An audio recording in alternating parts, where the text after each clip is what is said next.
Hey everybody. Excuse me if my voice comes and goes tonight. Got a little bit of a sore throat, but I really wanted to do the stream tonight because I'm really enjoying these summer camp slashers, and this is only the second one I've done. So I wanted to make sure. So hopefully my voice won't go all the way. I have some Mountain Dew here in case.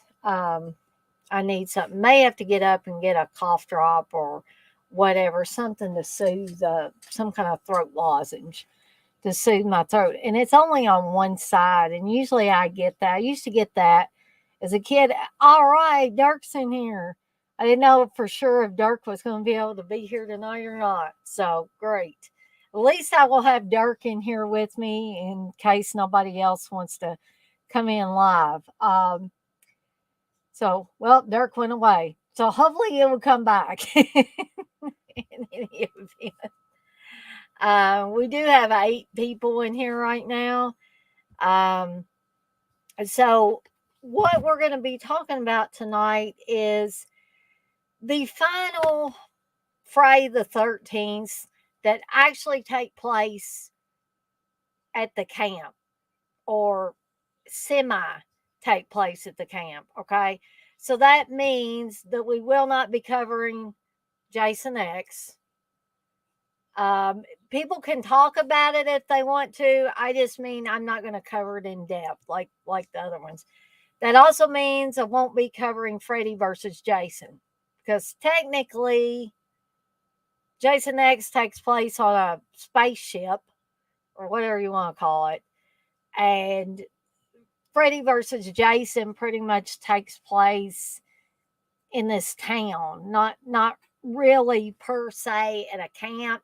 Now, some people might say, well, there's some kind of like virtual reality type of stuff with both of those movies that a small portion is at the camp. But I really want to focus on the ones that take place mostly at a camp.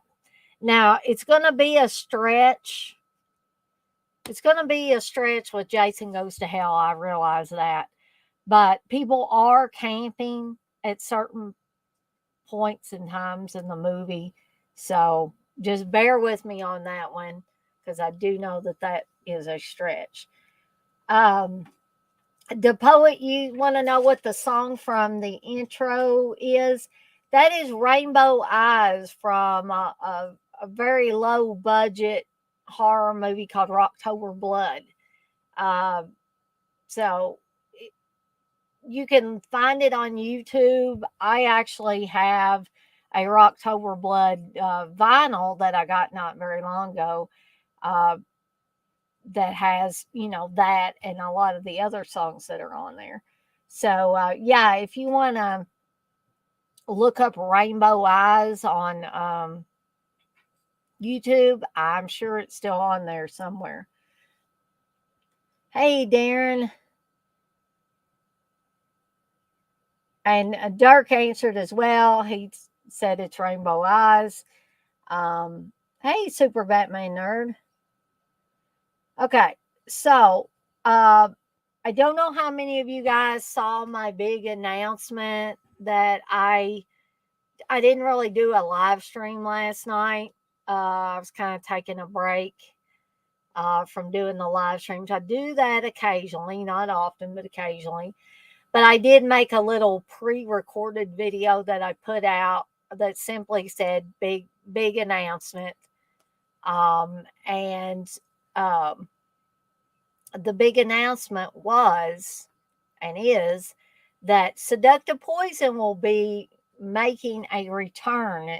Only it's going to be called Seductive Poison The Resurgence. And so you guys can look forward to that in the near future. I have something I'm going to talk about really quickly during the Daily Grindhouse that won't take too long. And then me and Dirk are going to get started with the movies. Oh, well, thank you, Darren. We'll wait for the huge congratulations until we see how it goes. because I may have lost my touch. I haven't done, I've done a lot of these live streams, but I haven't done, unless you count the Eurocult podcast, my part on that. I haven't really done that kind of a format of a show for a long time. So, real quick though, before I get to the Daily Grindhouse, I do want to bring up. I'm going to bring up the upcoming watch alongs, but I don't know how many of you guys saw the upcoming shows I've got for tomorrow night and Thursday night. Now, hey, Mayor, I can hear you guys groaning right now over one of these because, and by guys, I mean the male members of the audience that watches my live streams, which seems to be several of you. So I am doing 20 of the hottest men in horror. And keep in mind, these are my picks, guys. So you may be a little like, oh, good God, why did she pick this person or that person? And I only picked 20. There are others that I could have picked, and I may do a part 2 of it at some point in time. So that will be Wednesday night.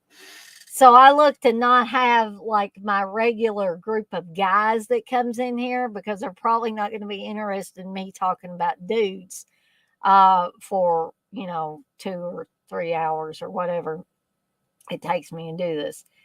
Hey, 71. Mayor's already groaning. Oh, Mayor, you don't know who Seductive Poison is. Well, in a nutshell, Seductive Poison was a podcast that I used to do way back when with a girl that also listened to the Dead Pit show as much as I did, Jenny. And you new Dead Pit fans might not even know who Jenny is. It might be like, who the hell is Jenny? But Jenny is a really sweet and nice person. Also, and this is a woman saying this, an incredibly gorgeous woman. But she's also very knowledgeable about horror movies, and I loved doing the Seductive Poison podcast with her for the several years that we did do that. Not as long as Dead Pit, but we did do it for a few years. So, Mayor, you might become, a new fan of Seductive Poison. We might gain some new fans. Kelly is going to be my co-host for the new incarnation. Yeah, I would imagine you probably don't know who Jenny is either. I should have CK on here. He could, explain all about Jenny. Okay. So, there's that upcoming stream on the 20 hottest guys in horror. And also, I'm having my first ever Dead Pit Memories stream on Thursday night. And I want to have everybody in here. I don't care if you're a longtime fan or you're a newer fan of their stuff. Maybe you never listened to a Dead Pit show the way they used to do them. Maybe you've only seen their live streams. There could even be people that come in my streams that haven't ever listened or saw anything Dead Pit related. But I want everybody to come in here and share any memories over like the past 17 years or so. I mean, it blows my mind to think, about that. It blows my mind to think I'm 47 also. But I was in my 30s when I started listening to Dead Pit. I started, and I'll expand on this Thursday night. I'm not going to tell the whole story about how I discovered Dead Pit and all that. I'll save it for them. But I didn't start listening to them until the end of 2008, like December of 2008, I think just after Christmas or so. It might have been like December 28th or something. I heard one of their shows and I was hooked from there on out. So I must say, Dirk's standee back there of Michael Myers looks awesome with those blinking, flashing lights back there. Um, it looks cool anyway, but yeah, Mayor, a lot of you will know Kelly more than you will know Jenny. Like some of the old school Dead Pit people, they more than likely know who Jenny is. So I've got all that coming up. Plus, well, if I can find it. Good gracious. Dana can't get her shit together, is what she can't do here. Dirk will go away before I add him because he'll be like, I don't know about this shit. I ain't going to wait all night for her to add me. So, upcoming watch alongs, June 24th, which will be this Saturday, will be just before dawn.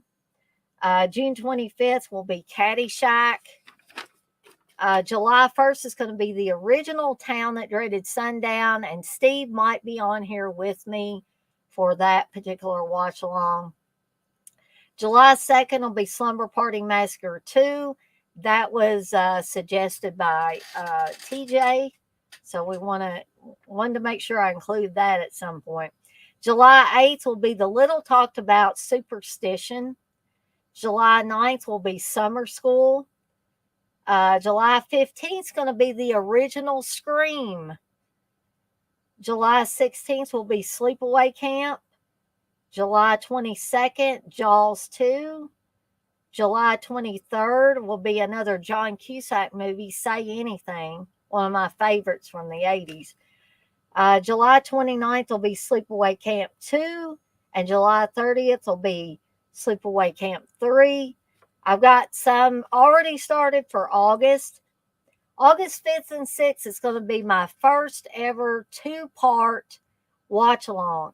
And it's going to be for Salem's Lot, the original Tobe Hooper classic based on the Stephen King novel, Salem's Lot. We're going to do part 1 on August 5th and part 2 on August the 6th. August 12th will be the infamous Terror on Tour. As if I haven't done enough commentaries and watch-alongs on that damn movie, we're going to have a watch-along on my channel. And I see Dirk shaking his head there. That means I definitely want to have Dirk on here. I want to have all the haters on here because I think that would be fun. Okay. And August 13th will be Almost Famous. So we've got what people consider a really horrible, like, rock slasher movie, followed by what a lot of people refer to as one of the best music related movies. Okay. Hey, Blissful. Super Batman Nerd, you say, I think my first Dead Pit video was a review of Halloween movies, followed by them showing off their poster collection. Yeah, that's been a while back. I definitely remember the poster collection videos. Mayor, you say, be there or be square, guys. You know that you want to see Dana's hot dudes picks. I wonder if Steve will be one of the 20 picks. Well, being as Steve has never technically been in a horror movie, no, he won't. But, you know, if I was doing my own personal list of hot guys that weren't in horror movies, then yeah, my husband would definitely be on there. Hey, Alpha Romero and Blissful 71. All right, so we got freaking 16 people in here. I better hurry up and get all this announcements out of the way so we can get to talking about these movies while we got so many people in here. So, all right. So I'm going to do this real quick and dirty Daily Grindhouse, and then I'm going to add Dirk, and we're going to start talking about these movies. So here we go.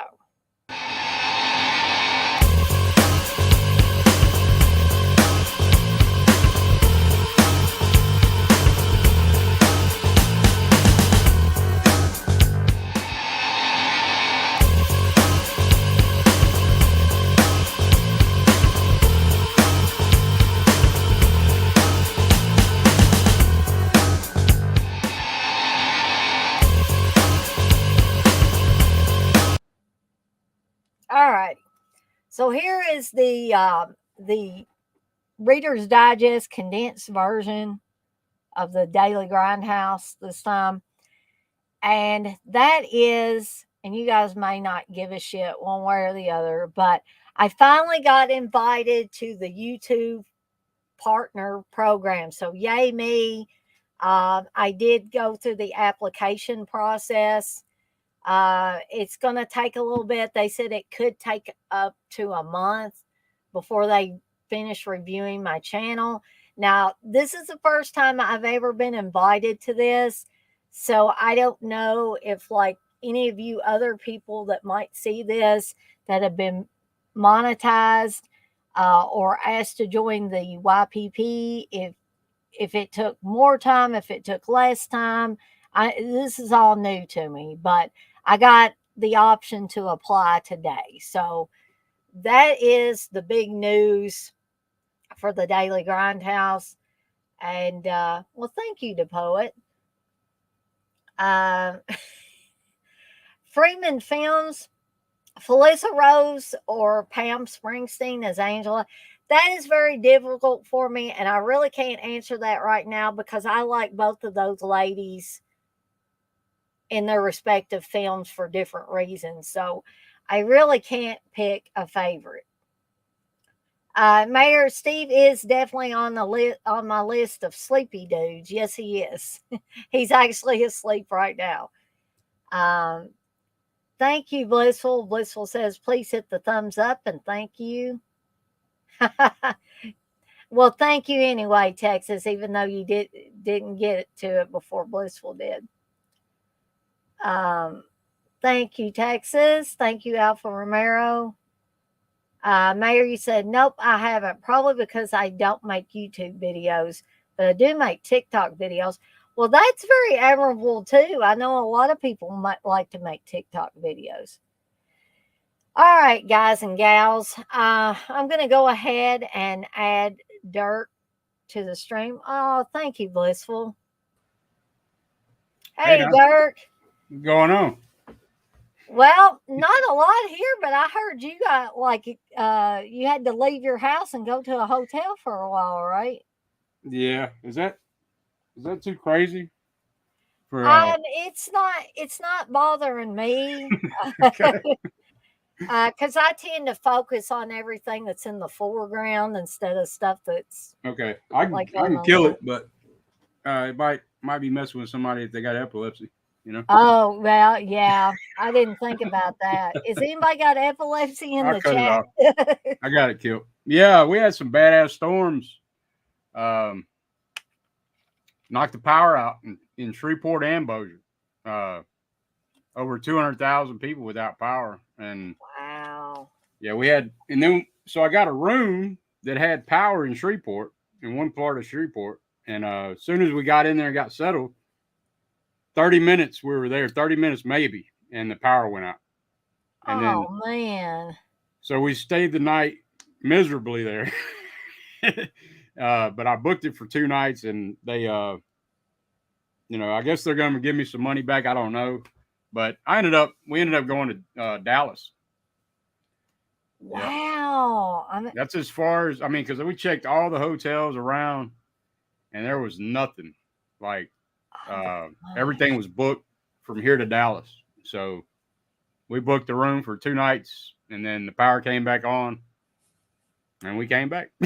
So we're back. So there's still plenty of people without. So I'm kind of, my thoughts and prayers are with them. It's kind of rough with this heat wave too. It's almost 100 degrees down here. So it's kind of muggy here in Louisville today, but it's not, for me, it's not unbearable.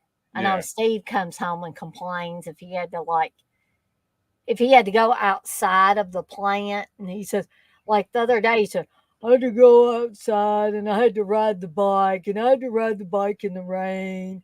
I was like, come on, dude, let's, Yeah, it's could be like, worse. It's in the mid 90s, I'd say. With the heat index, it's probably 100, but it's pretty rough.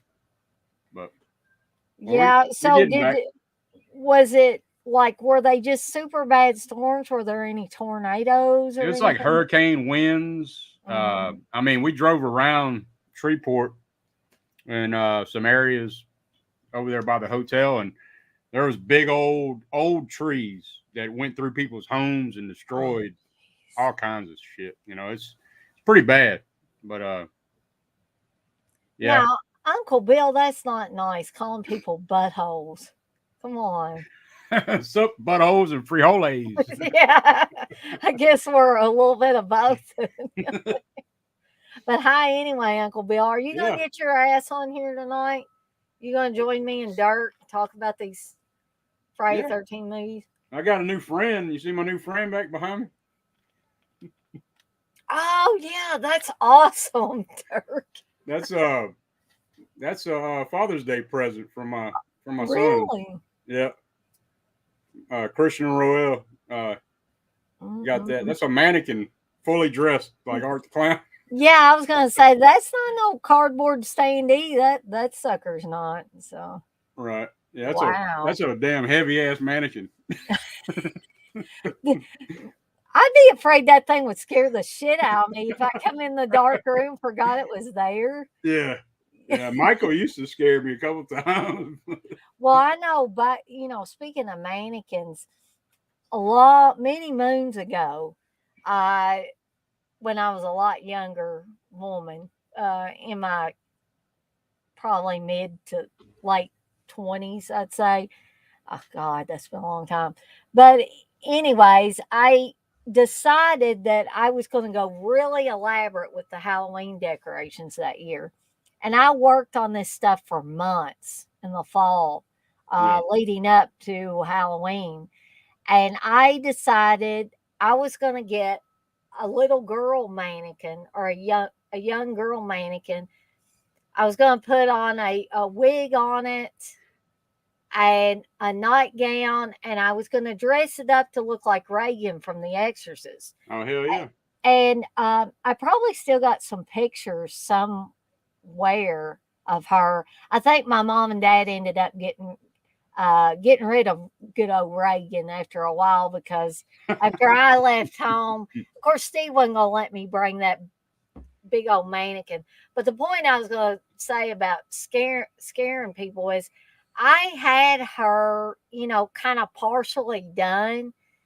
And she was sitting back in my brother's old bedroom because he had already moved out of my parents' house by then.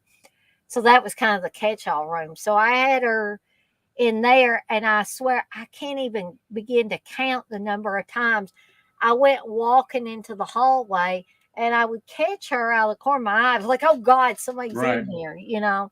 It gets Uh, me sometimes, but you kind of get used to it after a while.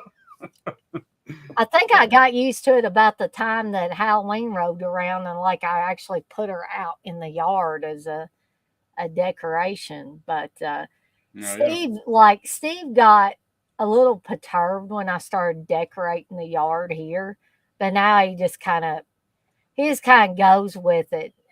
But there was a time when I had credit cards that I bought some big stuff. They're animated. You plug them Oh yeah, the in, animatronics and stuff. and Yeah.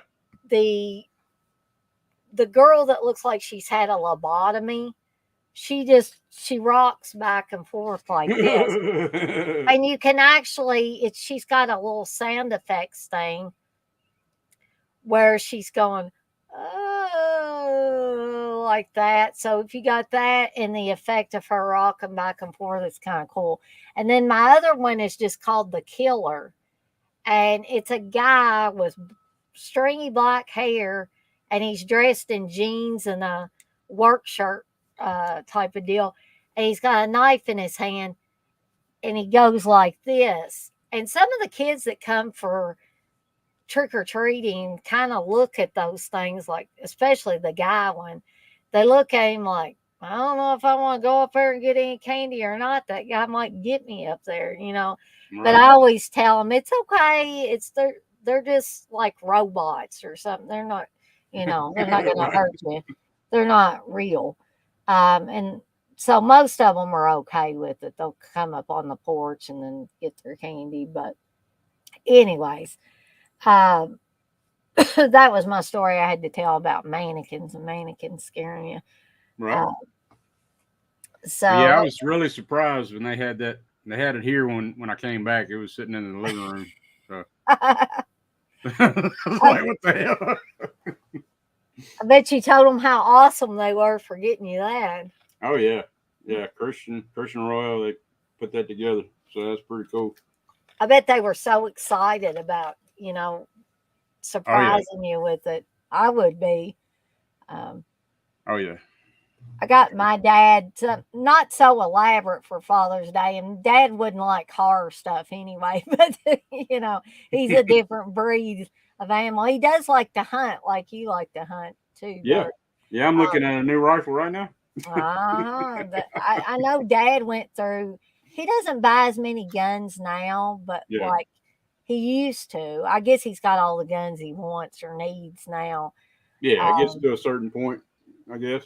But I don't know. I can't say that because it'll probably never end for me. That's well, old. That's you thought the PM addiction was bad. That's a yeah, bad but addiction. you're like a year younger than I am, Dirk. Yeah. So dad's in his 60s now. Oh So yeah. Yeah. when He should be settled up by yeah, now. when he was your age, he was still buying him some guns. So you Right. still got a bunch of years left to Oh do. yeah.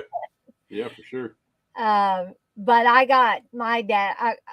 One of the big things I got him was some signs for his new business venture. Since he retired, he buys and sells things. Right. So he's got his own like collectibles business, and he calls it Red Barn Antiques and Collectibles. So That's I cool. got him. I got him a couple of custom signs made with a red barn on it, and it says Red Barn Antiques and Collectibles in this really cool font. And one of them just says Red Barn Antiques and Collectibles, and the other one's actually got his name on it as the owner, and it's got the address and stuff on there. Awesome. And he's like, "I'm going to put this on my truck." I Yeah. said, "Well, I didn't know what you was going to do with them, but yeah, if you want to put it on your truck, that's fine."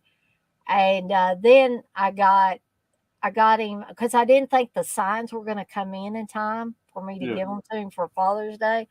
So I hurried up and got him a couple other things. So I got him a pocket watch that says on there, "Dad, no matter how much time passes, I will always be your little girl." Um, That's awesome. Yeah. and I think he really liked that. Yeah. Timepieces mean a lot for sure. He's like, "Oh my gosh, dang." And he was showing it to mom and stuff. He's like, "You shouldn't have spent all this money." That's what Dad says all the time. I said, "Dad, really, I didn't spend that much money." And then the other thing I got him was a bunch of little, like one of those things that's got a compass and other things in it, and it's got flint sticks. Oh yeah. And Dad said, "What are these?" I said, "They're flint sticks, Dad." He said, "Oh yeah, to start a fire." Yeah, that's cool. And then there's this. We all thought this was funny. There's a one of those cups that keeps things cold and stuff when Oh it yeah. drinks Like a cold or hot or whatever. It's got those, I guess, double walled oh yeah. type of I got a those. couple of those. Yeah.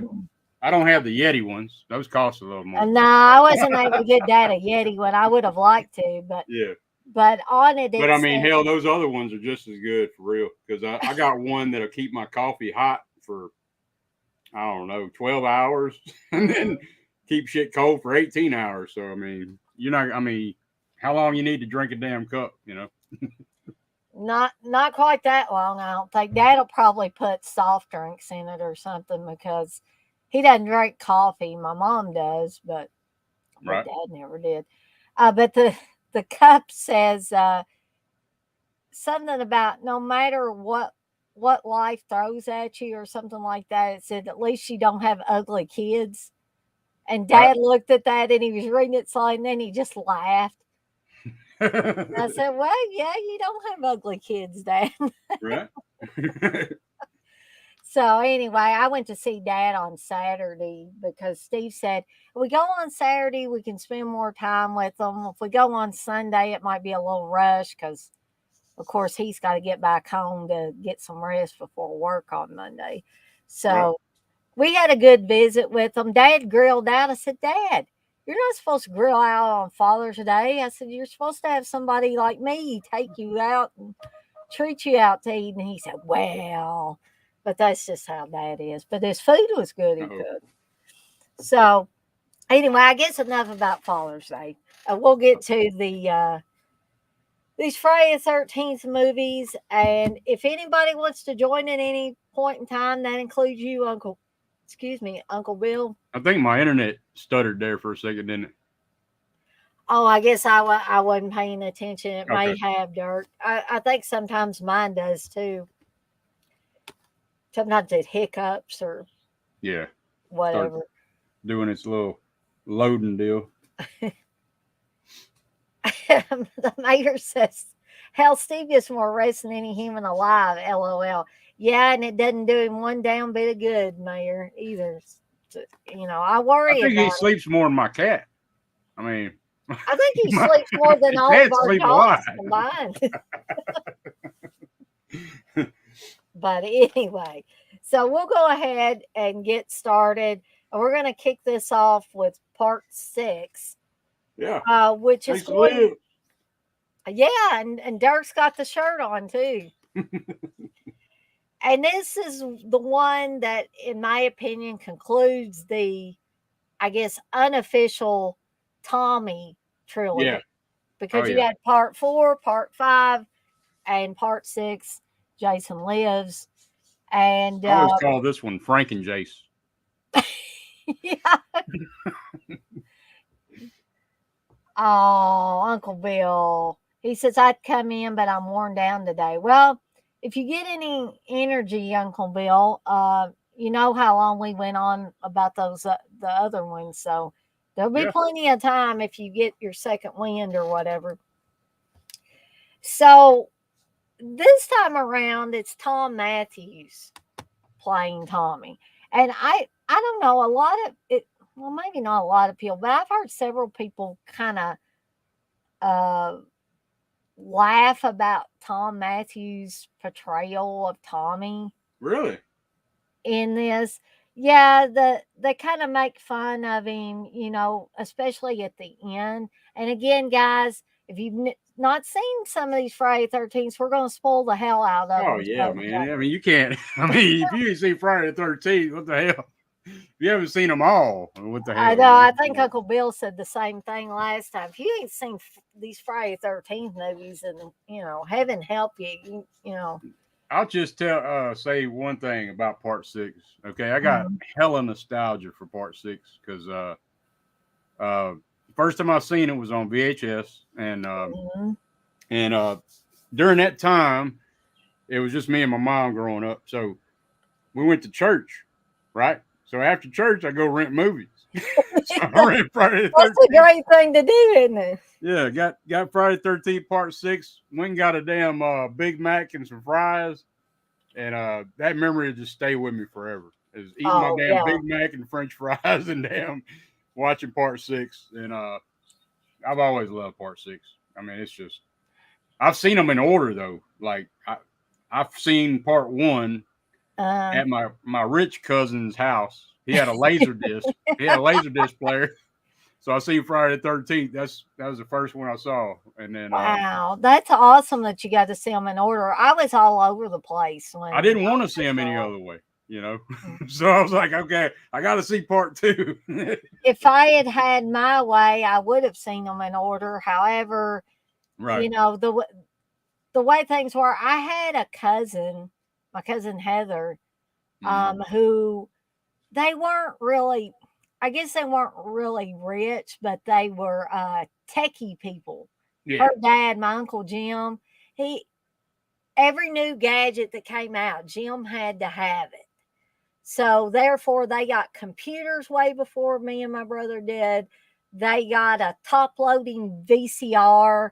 By the time we got our VCR, they were the front loaders. They wasn't Oh the yeah, I top was loaders. definitely a have not growing up, but I had a single mother that worked her ass off though, so Yeah. there ain't See, nothing wrong with that. you know. and it was almost like Steve's mom was a single mother because you guys have heard me talk about some of his dad's issues with holding down a job and stuff like that, and Yeah. separating from the family. So his mom, pretty much, it was as if she was a single mother. She had to be the breadwinner. She had to make sure that Steve and his sister had their necessities. But, however, when it came to stuff like entertainment, his dad his dad rented a satellite dish back in the day. Yeah, I remember my uncle had a satellite dish, and that's the first time I seen Children of the Corn. Was on that. He had all them channels and shit. I remember all my dad would talk about in the early days of satellite dishes was he probably didn't mean for me to hear, Yeah. but he would talk about all the adult channels on there. You can get this, you can get that, you can get the ecstasy channel. I don't know how many times I heard my dad in passing say, yeah, Kenny says, and Kenny's his brother, he says, Kenny says you can watch the ecstasy channel all the time on there. Like, that wasn't my cup of tea, but boy, when I was my trying to see everything I could see, back then. and that was back in the days though where people would they'd get a descrambler Oh yeah. and they would descramble channels that they wasn't even paying for. You remember those old cable boxes that had the buttons? Well, I'd hit the two buttons. You could do that. There was like a hack. You could hit the two buttons and get a movie channel. Like you press them both in, and I'd watch shit like that. Sometimes it was all scrambled and shit.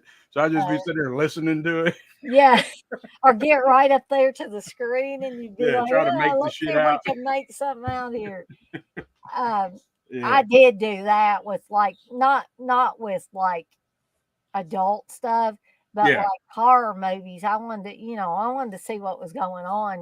Right. Well, I would watch the fuzziest shit ever. Oh yeah. And try to make it out because it was a horror movie. Of course, I wanted to see it. Hey, Gizmo. Gizmo's in here tonight. Yeah, I told him I was coming on. So. And so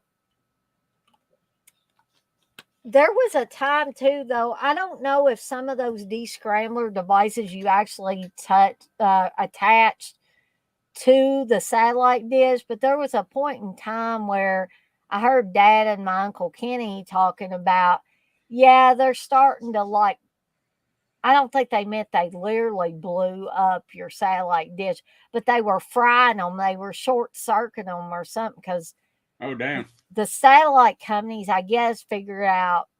I remember people had those boxes though for the cable, for cable too. These scramblers. But yeah, that's nostalgic as hell. Yeah. Oh my gosh, all that. And my Aunt Sandy and Uncle Scotty, when they got a satellite dish, it seemed like everybody in the family got stuff before we did at our house because Dad was big on saving money. He didn't want to get anything until he was sure that he could afford it. Without having to skip meals and all that stuff. He wanted to provide for the family first, and then we would get fun stuff. And I'm in no way, shape, or form putting down people that did otherwise. That's just how my dad always did things. And that's why we were always way behind everybody else as far as like technology and stuff. So, and my dad could have cared less about a computer. Me and my brother were the ones that wanted a computer. So anyway, back to Jason Lives. I seen somebody put in the chat that, Mayor says CK always makes fun of Tom Matthews. And I think I have heard CK make fun of Tom Matthews, but he's not the only one. I know there's other people. So I don't know. I think Tom Matthews is great in this. As the third Tommy. I mean, I think he's better. Sorry, guy in part 5, but no, I never did like that son of a bitch. I don't know what it is about that guy, but he's just the PTSD Tommy. That's just the one that, and I think I talked about this on the last stream was basically all he does is, But cringe and they did that shit to make it like kind of make you suspect him. He's like a red herring, I guess you'd say. yeah. But this Tommy, the Tom Matthews Tommy, which a lot of it could have been the writing too. And Mhm. this one was written and directed by Tom McLaughlin, who I love. He's done some other good stuff Oh as yeah, and well. he's got so many nods to the Universal monsters in Hmm. in part six. Like the when Tommy's on the phone, the Karloff says, Yeah, uh, exactly. and Karloff's General Store or something like yeah, that. and just the whole way Jason comes up, like Frankenstein and shit. That's why I call it Frank and Jace. But, Exactly. And to top it all off, I know there might be some people in here that don't like Alice Cooper, but you hell got yeah, a lot of Alice Cooper songs in this. And let me tell you, when I feel like Alice Cooper's a fan of these movies, I think hell he's yeah. a fan of Friday the 13th. And to have a musician who pretty much made a career of doing the shock rock, Oh horror yeah, he's the rock first, type of stuff, yeah, the originator. putting Before, the makeup on and yeah, doing all that stuff. To have him do songs in a oh, that's awesome. I like that, Dirt. Alice Cooper. My bad. I even wanted to see Alice Cooper came to Louisville a few years back. Sorry, guys, I knew my voice was going to get scratchy at some point. But he came to Louisville a few years back, and I think he played at the Palace. And I really, really wanted to go. And Steve was like, "Oh, hell, Dana, I don't want to go see Alice Cooper."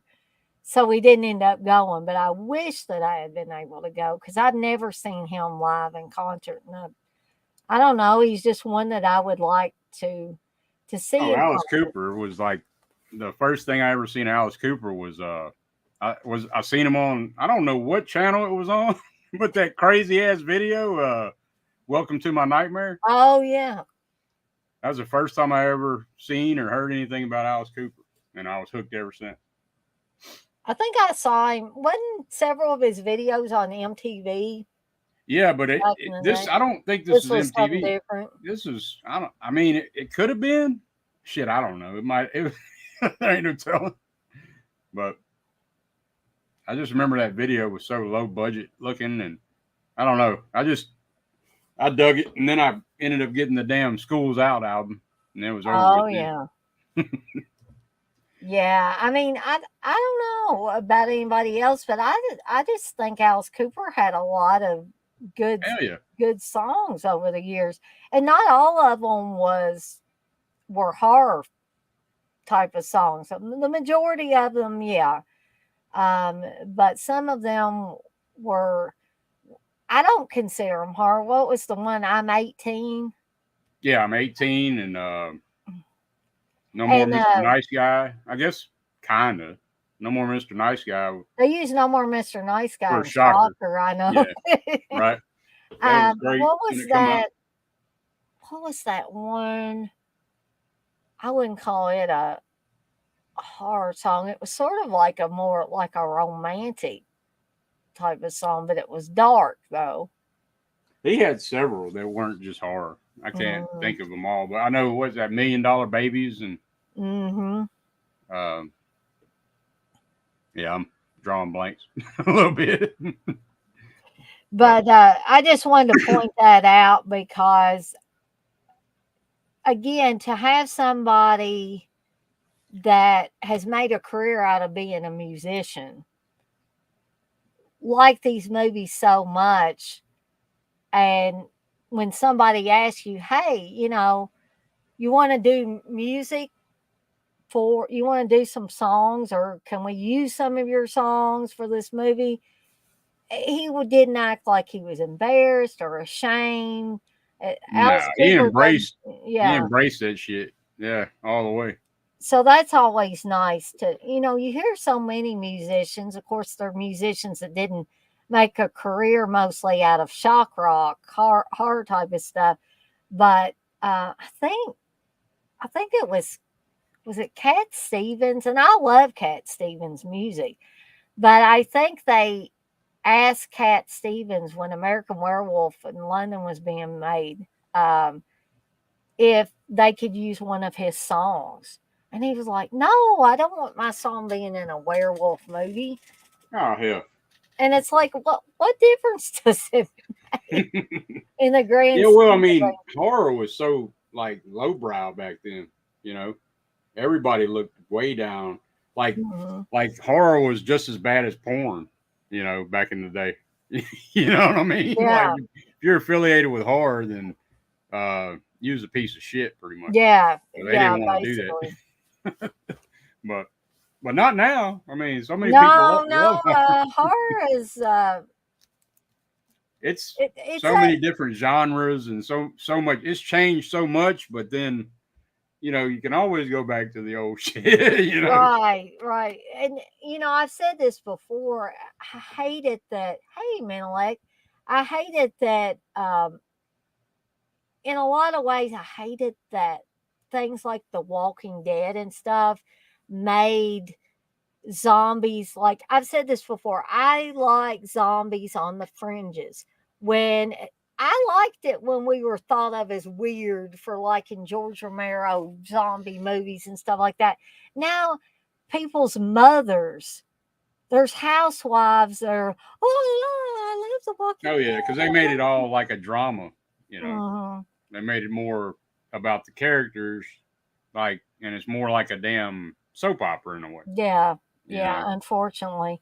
And that I think that's really what put conventions on a downward spiral, yeah, because it was about the time, and I'm not saying all the people from The Walking Dead were like this, but I think that's about the time when the prices for autographs started just getting out of control. Was because those people started going, some of them were like, "Oh yeah, you want an autograph, it's going to be 50. You want a picture with me at my table, you're going to have well, to pay me a I 100, 150, I heard something about that though. I heard Sean Clark talking about it one time. I think it was on Dead Pit's stream where he was probably talking. was. He was saying that really it's all the fans' fault because people were Which, getting autographs and then they were putting them on eBay, and then that too, that all the too. damn celebrities was like, well, damn, people are making all this money off my autograph. Yeah, I'm going to just, I can see that side of it as well, Yeah, what Sean but Clark said. Because right, Sean Clark's been around a while, and he's seen a lot of stuff. And so I trust what he says as well. right. Um, But yeah, you're right about the Walking Dead people. I mean, you got the teddy bear zombie girl, like $160 or some shit. I don't know what it was. Yeah, it's like, what the heck? Okay, so anyway, back to Yeah, Jason Lives. right. Um,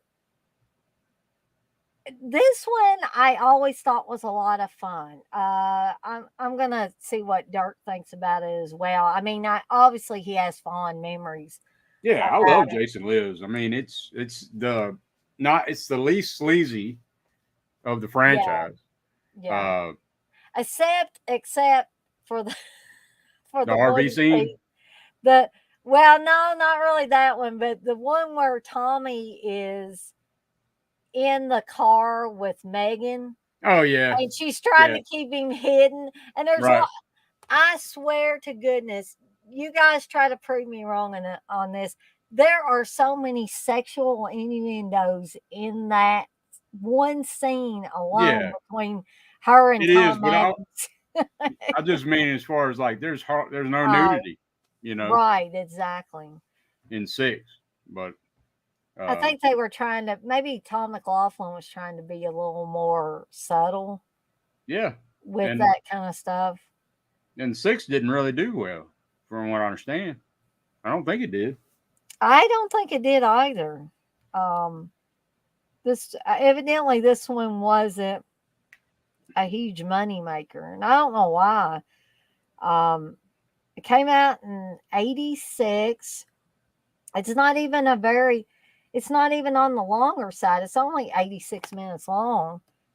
Yeah, I mean, it was like a damn to me now because at the time, like I said, I was watching them in order. So when I didn't get to go to the theater for a lot of those, for none of those, I did. So when Part Five come out on VHS, uh, I watched it and I remember being so pissed off, so mad as hell with Part Five. And then when Part Six came out, it was like, hell yeah, we got Jason back. Like it was like a shot of adrenaline. Part six Mhm. for me because the way Part Five ended, I hated that shit for so long. But then Mhm. as you get older, you Kind of grows on you after a yeah while. yeah. But Uh, but maybe I was just sitting here thinking as you were talking, Dirk. Maybe it's the extra comedy in there because I think part five was supposed to have some of those outlandish things, like mhm. having Ethel and Junior, and Oh it yeah was just supposed to. I think Danny Simon wanted it to be off the wall, batshit crazy and crude and all that. I think that's the way he wanted it to be. yeah, and it So had shit 21 kills in that one in Part Five. You know, exactly. and it ramped up the body count big time. But I got to thinking about this one, and maybe people didn't like that little subtle humor Mhm. that Tom I hear a McLaughlin lot of was complaints about sprinkled. C.J. Graham too being Jason, I don't know. which I thought he was a good Jason, but yeah, me I too. don't know. But for instance, like when the two head counselors are trying to get to the camp and they never get to the camp because Jason kills them all. Yeah, Tom McLaughlin's wife, Nancy, right. Yep. plays one of the head counselors. And when she right before she gets killed, of course she's fell in a mud puddle and everything, and she's trying to offer Jason money Yeah. and credit cards and all that stuff. Jason don't give a shit about that. He kills her anyway. Right. But I'm as trying to remember what that card said. Do you remember? it was an American Express card, and people made jokes Yeah, but it said in. something else. Oh, it said American Excess. Oh, did it? I Yeah, guess that I he didn't was see he the. was he was putting that in there. Okay, I need to go back and look at that again I because just I. seen that trivia like a few years Oh, back. I, cool. I didn't know that, but oh, I'm breaking up again. I couldn't even tell. It must be so. Well, you Yeah. froze up for Right. just a Yeah. tiny bit there, Dirt. Yep. Sorry. Um, no, that's okay. We can't help how our internet does. Um, but there were people in the movie theater I heard or read about that said, don't leave home without it. When you see the credit card kind of floating in the water there after Jason kills her. So Right. I'm guessing maybe some like, and then the where uh, Tommy and Megan are trying to act like they're mad at each other in an attempt to get Tommy out of the jail cell. And she's like shooting rubber bands at him and stuff like that. And Oh yeah. When they're yeah. I mean, there's some wonky scenes, I guess, but I mean, you're gonna nitpick a Friday 13th. You know what I mean? I Like, mean, who's going to nitpick that? I so I was mean, wrong on the it. That's what I was looking. I'm sorry. I was wrong on that damn.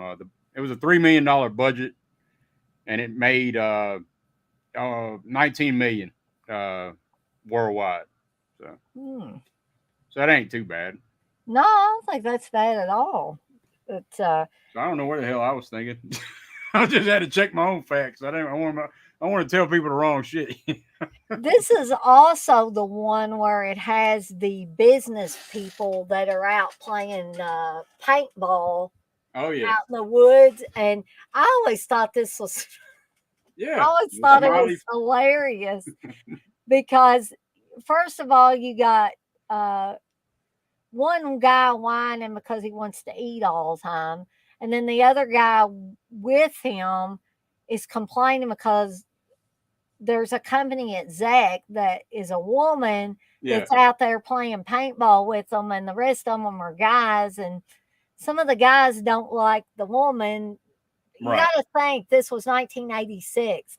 They didn't want that woman out there playing paintball with them. Now women would say, "Fuck you guys! I'm going to play paintball if I want to play paintball." What did they say? It should have kept her ass in the kitchen where she belongs. Yeah. One guy, he's got the machete and shit. And of course, there's the funny scene there where Jason basically tears his arm off and then slams him into the tree. When he falls down, there's a smiley face on the Yeah. tree. And maybe people didn't like, maybe they didn't like that. Maybe they Right. thought, this is corny. I don't like this. But I always thought it was funny. And then the triple decapitation of the woman and the Yeah, I two wish they would have guys. kept that in the movie though. Like you can see it on Yeah, deleted scenes, but exactly. But you don't get the full effect of it right. in the movie. Yeah, because that deleted scene looked like shit. It's pretty bad. It's worse than VHS. That deleted scene. And then you have the one guy that's like this, out the real wimpy looking guy. Oh yeah. There, Roy, I think they might call him. Do they call him Roy? I can't remember what his name was. Because they were like, you didn't win. They tell the woman, you didn't win because we don't know where Roy's at, or whatever the heck his name is. And she says, well, I'm sure if he hasn't pelleted himself, he's lost. And of course, he is out there in the woods. You see the one scene, and then, of course, Jason chases him down and kills him as well. So you have that scene. Maybe people didn't like the little romance because it was a more innocent type of romance, and what between Megan and Tommy. Yeah, They they're all weren't like flirty. Yeah. they weren't tearing each other's clothes off. They weren't getting out in the lake naked. That Right. there wasn't all of that. It was a lot more innocent than a lot of Friday the 13th movies and relationships in Friday the 13th movies.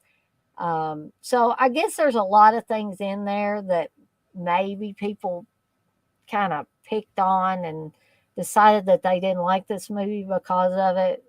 Uh, and some people also make fun of Tom Matthews at the end of the movie when he goes out in the boat and he's trying to get Jason to try to attack him in the boat so that he can, pour gas everywhere and, light him on fire, essentially. And also put a big old boulder like rock and a chain around him in order to hopefully keep him in the bottom of Camp Crystal Lake. Yeah, have him drown. Or a forest green, this is the one forest. where they call it Camp Forest Green because nobody wants to refer to it as Crystal Lake because it's got Camp Blood. Yeah. But I remember the one part where Tommy says, no matter what you call it, it's still Camp Crystal Lake to him, and he's just going to keep coming back there and coming back there unless somebody does something. And of course, we all know, no matter how badly Paramount treated this series, it was their cash cow. For a long, long time, this was the movie series that made them the most money, and they can bitch and moan and act like it's the bastard stepchild.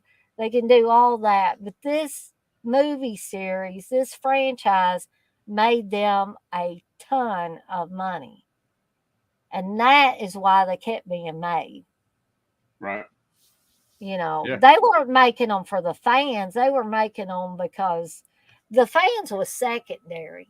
The fact that we just kept eating these movies up in droves. Yeah, I mean 3 million turned into 20 million, so hell yeah, they're gonna keep making them.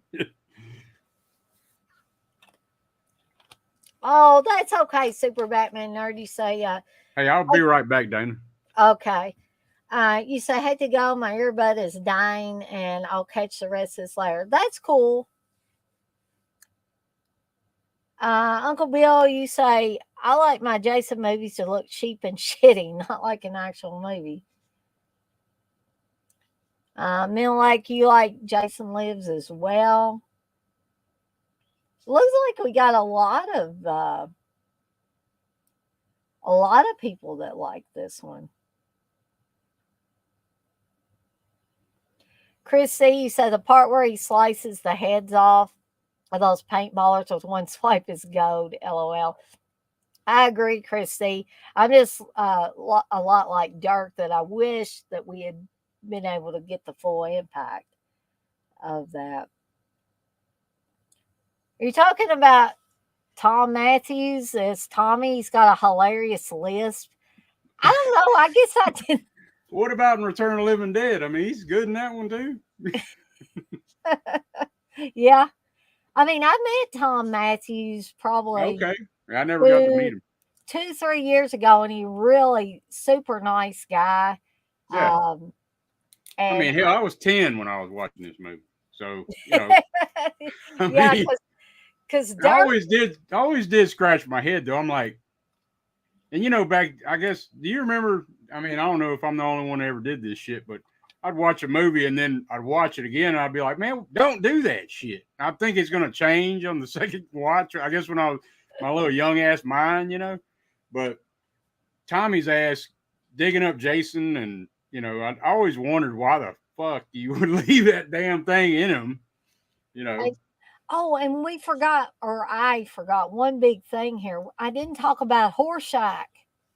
Oh, Horshack is in the beginning of this movie as Tommy's friend from the mental hospital, right. evidently. So, Yeah, Horshack basically gets his heart torn out, punched right. literally out of his chest. What a way to By kick a Jason. movie off, you know? Yeah, yeah.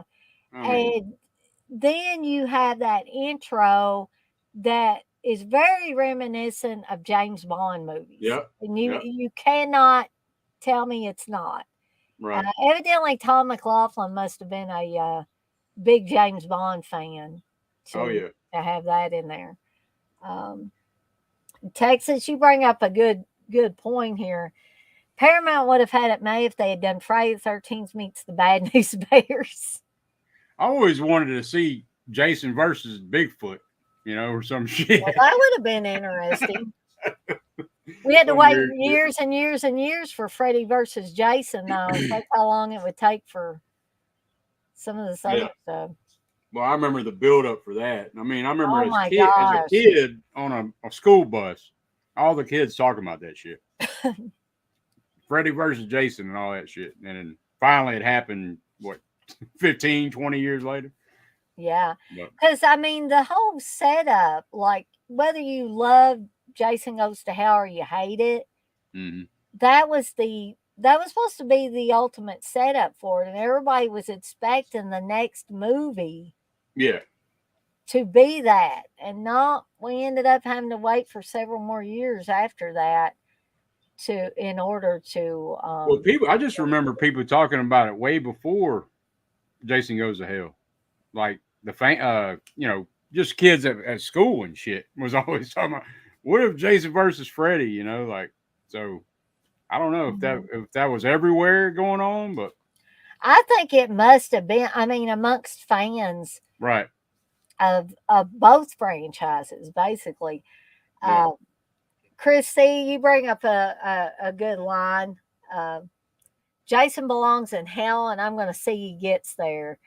Chris C says he loves that line. I love that line too. I mean, there are so many, even the like, come on, Jason, you pussy. I Yeah. mean, that stuff is funny Come too. on, maggot head or Maggot whatever. head.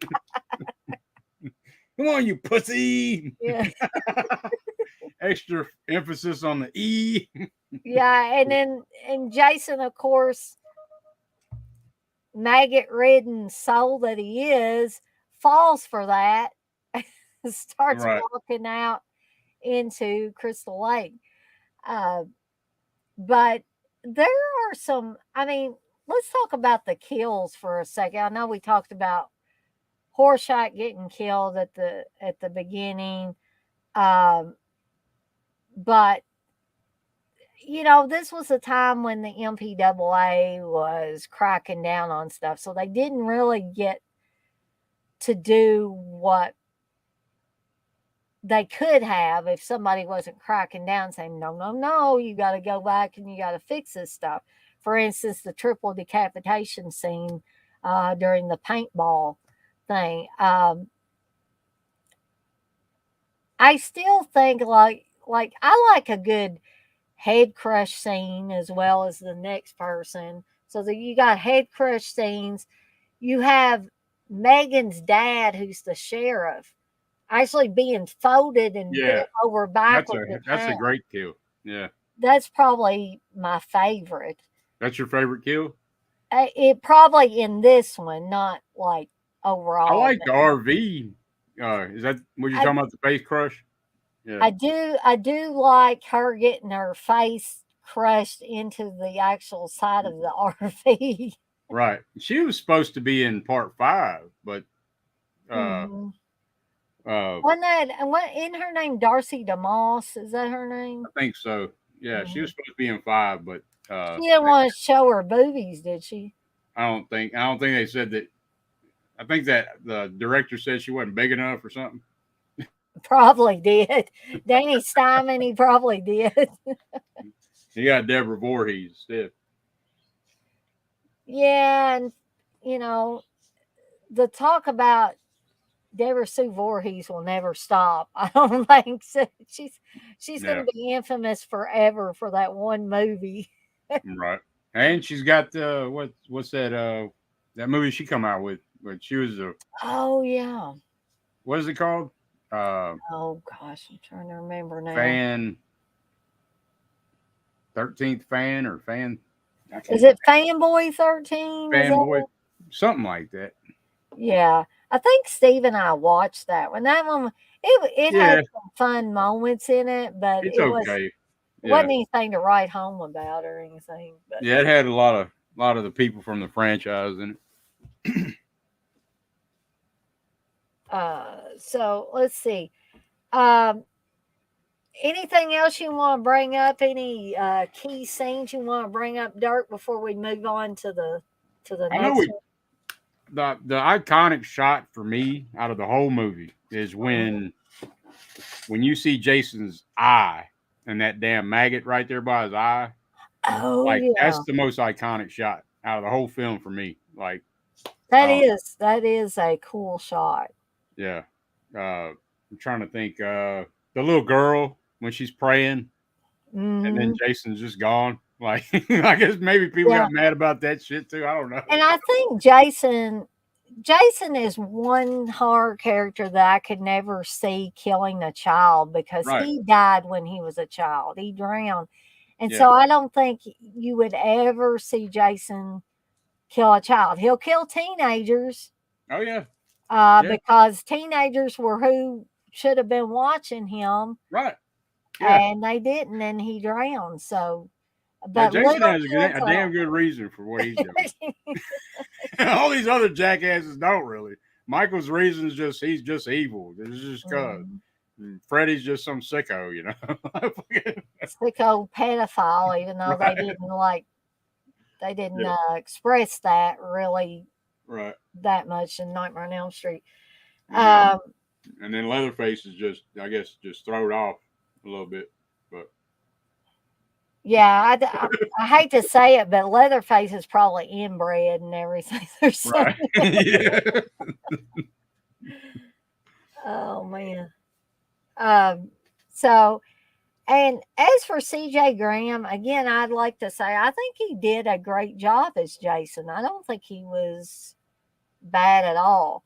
But the next movie that we're going to talk about is going to be what I refer to as my Jason Yeah. Fan because Hunter. he was the one that I actually really remember seeing in Fangoria as the person that they called Jason. It was like there was a whole article on Kane Hodder like here's the face of Jason Voorhees. I was I like, mean that oh part man, seven that's him. yeah, Part 7 Jason is is as far as the way he looks, is my favorite Jason. Yeah, But yeah, you can that's see a the cool look. spine and all that shit, and like just he just looks killer. I mean, that's my favorite. As far as he looks, I'm not gonna say Part 7 is my favorite film, but out of the Right. franchise, but I do like Part 7 a lot for sure. Okay, so I guess that'll be a good segue into moving into Friday the 13th, Part 7, The New Blood, or as a lot of people like to refer to it, Carrie versus Jason, Yeah, because the main antagonist in this film is, or protagonist, whatever you want. I guess it's Jason's antagonist, I guess. yeah. Laura Uh, Park Lincoln. Tina, yeah, Lar Park Lincoln is a telekinetic girl who was evidently, I guess, born telekinetic, because we are presented with the scene at the beginning of the film where young Tina has heard her parents fighting. Her father's an alcoholic.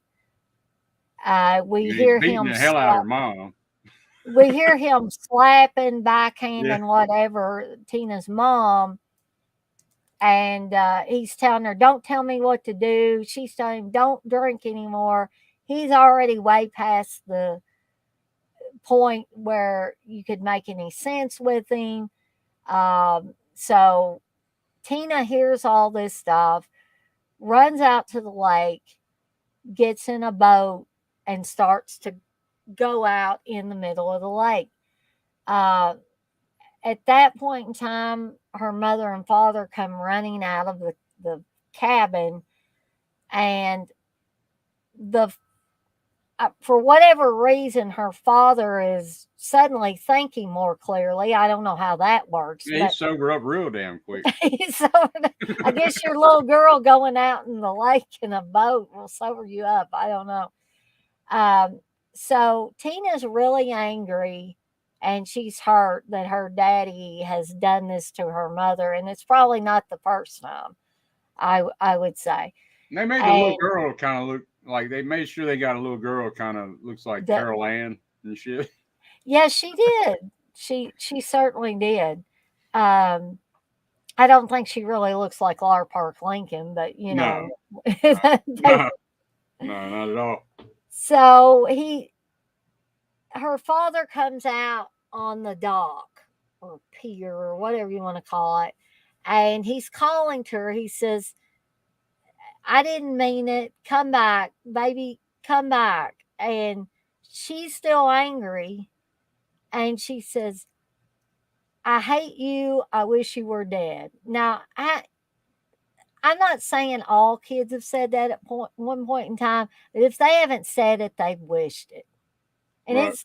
it's not a real, they don't really wish their parents were dead. But in this case, this little girl can make it so if she gets angry enough. And so she starts turning on the juice, and the dock ends up collapsing, falling on top of him, and I'm guessing essentially he drowns because the wood and stuff from Oh the yeah, all dock that shit fell floats on top of around, them too. So and there was no way for him to get back to the surface. So the adult Tina, many years later, is dealing constantly with the guilt of killing her own father. And it was a mistake. Kids all over the world have probably wished their either or both of their parents were dead at one point or in a another. moment, yeah. Yeah, in a moment, but they didn't have this power to actually make something happen. So she's dealing with this guilt, and she's been seeing a psychiatrist who is Bernie from Weekend at Bernie's, and he's a real dick, Oh yeah. because he's wanting, as the mother tells him later, You just brought her here so you could watch her perform. And that is essentially what he's doing. He's trying to make a quick buck or quick few bucks off of Tina and Oh her yeah, power. He's not interested in helping her deal with guilt at all. yeah. He's gonna strike it rich off of this Hmm. shit. And so, he is constantly trying to get Tina upset because when she gets upset, that's when her powers go on red alert. She can make TVs fly around. She can do all of this stuff. Make some matches catch fire, and Hmm. And what she also essentially, has.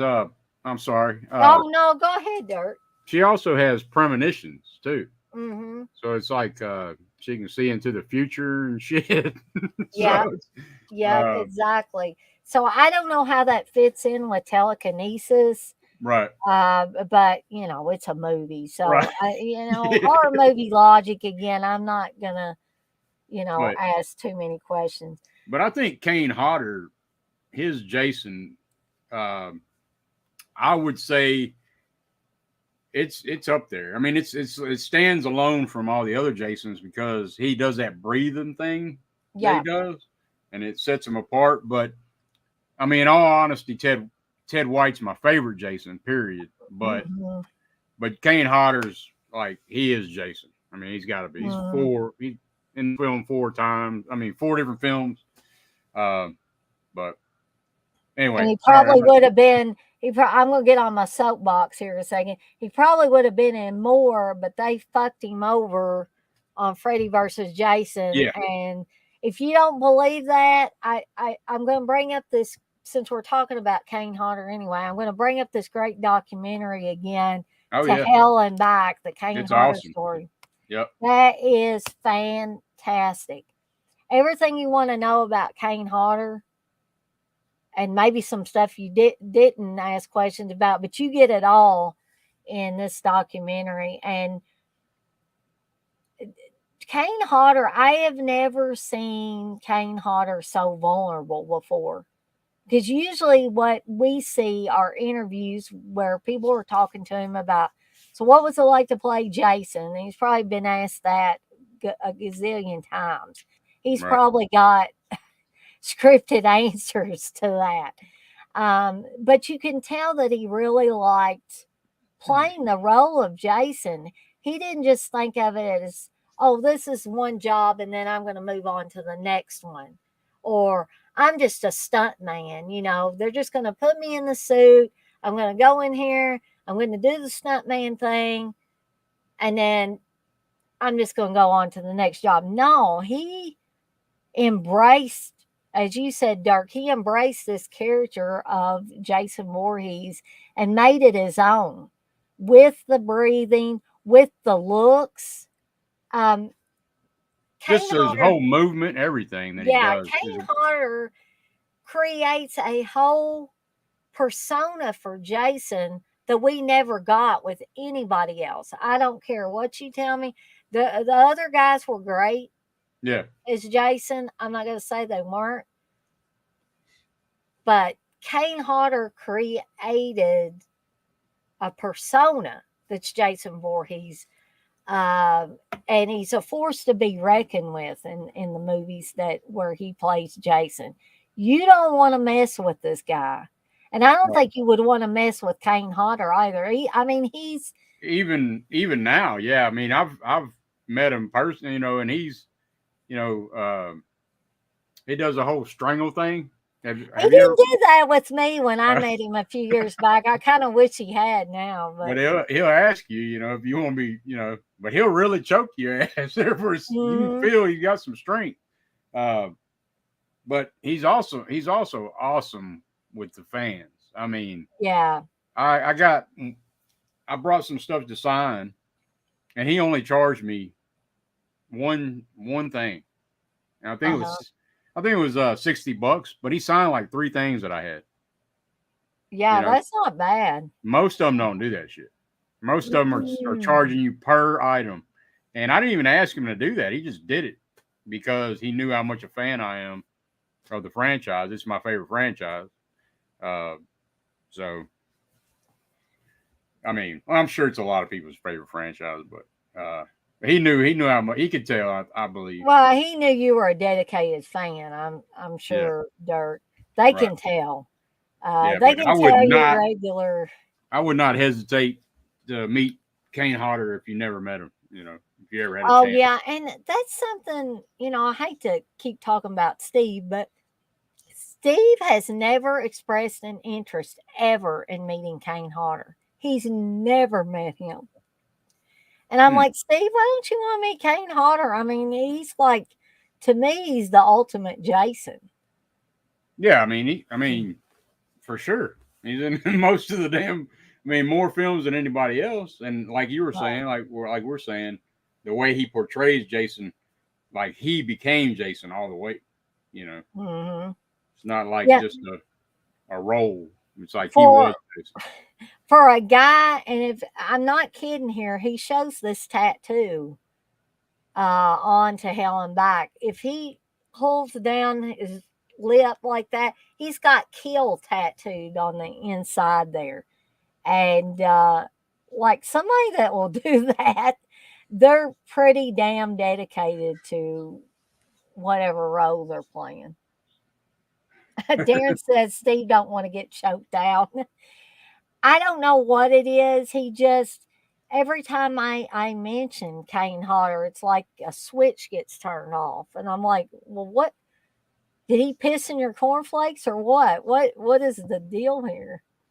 And see, maybe it's because I'm not as big of a Nightmare fan, but my experience with Hodder was way better than when I met Robert England.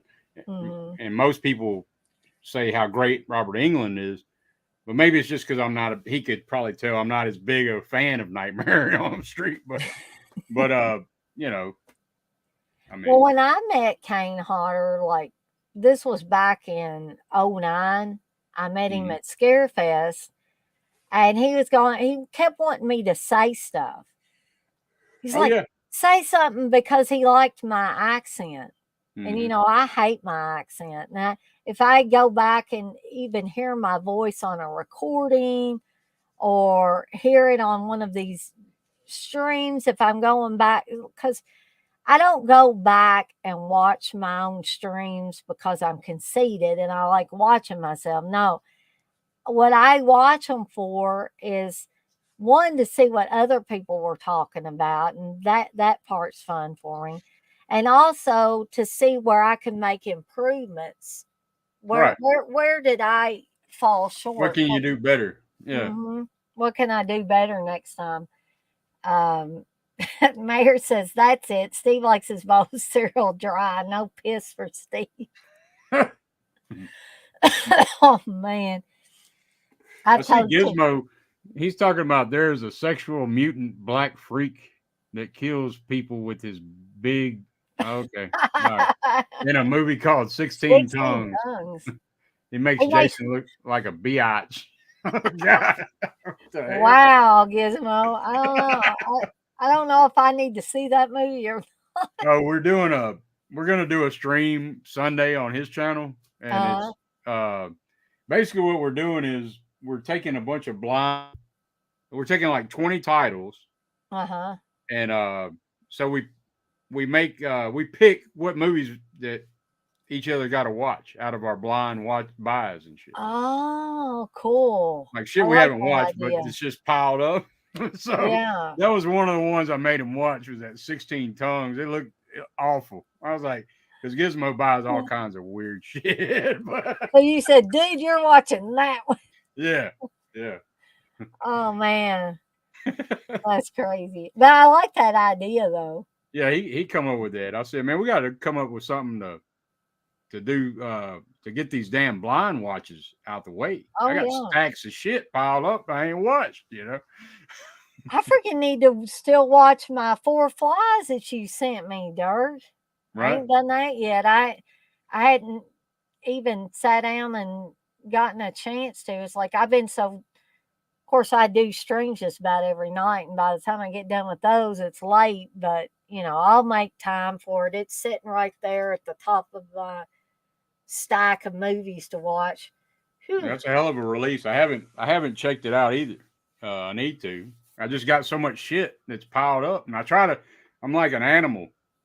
I got to watch everything in order. I'm like some kind of OCD crazy. Oh, I have a little bit of that too, Dirk. I mean, I got to watch it the order it came in and shit. But oh my goodness. my Okay. bad. We're kind of getting off on a tangent. Oh, that's okay. We got to talk about Kane Hodder and Kane Hodder at conventions. I'm sure Kane Hodder would be pleased. Yeah. But so I don't know. The telekinesis thing, that never really bothered me about this movie. I thought it was interesting. And when Tina finally faces off with Jason during the last quarter or so of the movie, uh, I think that stuff is great. And the first time I saw the scene where she tightens his mask up so much that it pops open and you see what's underneath, I was like, You oh see my his God, face that's all. so cool. Yeah. That is awesome. There's a lot of great shots. I mean, especially like when they're in the road, you know? Hmm. Yeah. Remember where they're facing off finally Yeah. in the road? Like, yeah, it's Yeah. killer But how it kind of zooms in on both of them. But and two, here's Kane Hodder again. That expressive nature he has, once the mask is popped off and yeah, cracked off, you get to see the whole face. You're not just seeing part of it. And he does that thing where he goes yeah, he looks like that. I pissed mean, that off. is, yeah, he's extremely pissed off. Yeah, Um, and that gave Jason character. He's no longer just this. As much as the other Friday the 13th were fun, he's no longer just a guy in a mask going through the woods killing people. He's got a personality now, basically, and he's yeah. pissed off at everybody. How dare, Tina do something to pop his mask off? That's his mask. Now he's going to kill your ass. You made him mad. Now she might Uh, not be my favorite final girl, but mhm. she's definitely the most powerful. And my son Christian always talk. That's his favorite final girl of the franchise is Tina. Mhm. But Yeah, she's I think she's worthy of that, she's pretty damn good. She was on Knots Landing. That's right, yeah, she was. She's one of the So better actresses of the franchise, I'll say. yeah, I mean, you guys have heard me talk about Dana Kimmel, and I certainly talked about Dana Kimmel the other night when me and Yeah, Uncle Bill were going through the first 5 Friday the 13th, and, yeah, Dana Kimmel I still don't like. I don't like her performance in that one. And she may have chilled out over time, but I still didn't like her attitude at that point in time when she was making the movie. So, something else I wanted to talk about, and I'm not necessarily talking about this because it's Pride Month, but it kind of ties in with it. And I am in no way, shape, or form talking bad about people that are part of that community, because I have friends that are gay, uh, yeah. and I love them all. I love them all just the same as I love my other friends. So I would never, ever, ever say anything bad about people from that community. So um, they're just my friends, and that's all. That's all I need to think about. But there has been talk over the years that this is the gayest Friday the 13th movie Yeah, I've heard it ever. called Fry Gay the It's 13th. called Fry Gay. And here's how this got started, in case anybody in here doesn't know. A lot of the male actors on this particular Friday the 13th, and I'm not including Kane Hodder in this. Kane Hodder's straight as an arrow, as Oh far as yeah, I know. you don't get no straighter. Kane Otter.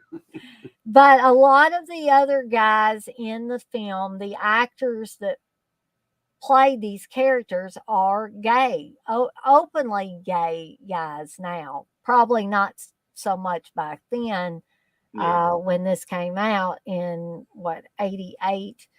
Um, but now they are. But for instance, Kevin Spiritus, I think he may have been going by a different last name when he was on this, and I'm forgetting what it was. I'm not seeing it on here, but maybe Dirk can help me out with that. Uh, no, I don't. I'm not sure. I know Laura Park Lincoln and Kane Hodder. That's about it. Yeah. Uh, Um, hold on, this is gonna bother me if I don't look it up. Oh, I think he's going by Kevin Spiritus now. I don't think that's what he was going by back then.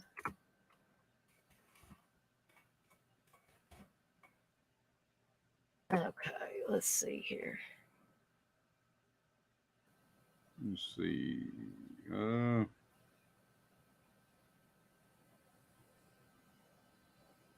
I don't know what that is. It's not one. Kevin Spiritus is all I see. Oh, really? I thought for sure that he was going by a different name, different last name anyway. Maybe maybe they don't even put that on there anymore.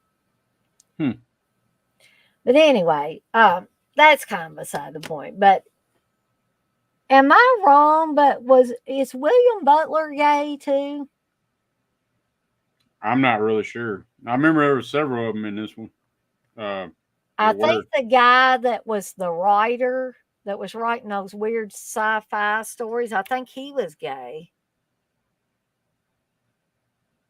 or is gay. I'm talking about them in the past tense, like they're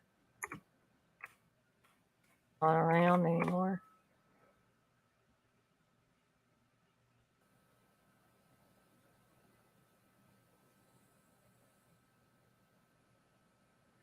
Uh, I could have sworn that William Butler came out as gay at some point too.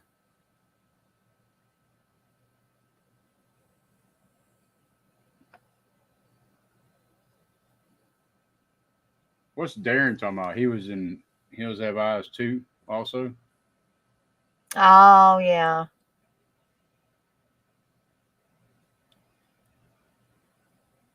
So Darren also says I used to love New Blood, but it doesn't hold up too well. Still like it though. Yeah, I mean any Friday the 13th. If I put it on, I mean I can watch it. There's not one of them I can't watch. I mean it's not unbearable where I just won't watch it.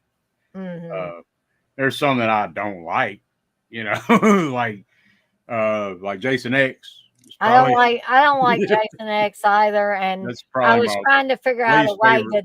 to Yeah, not talk about it if I could. And yeah, I we was won't like, talk about it.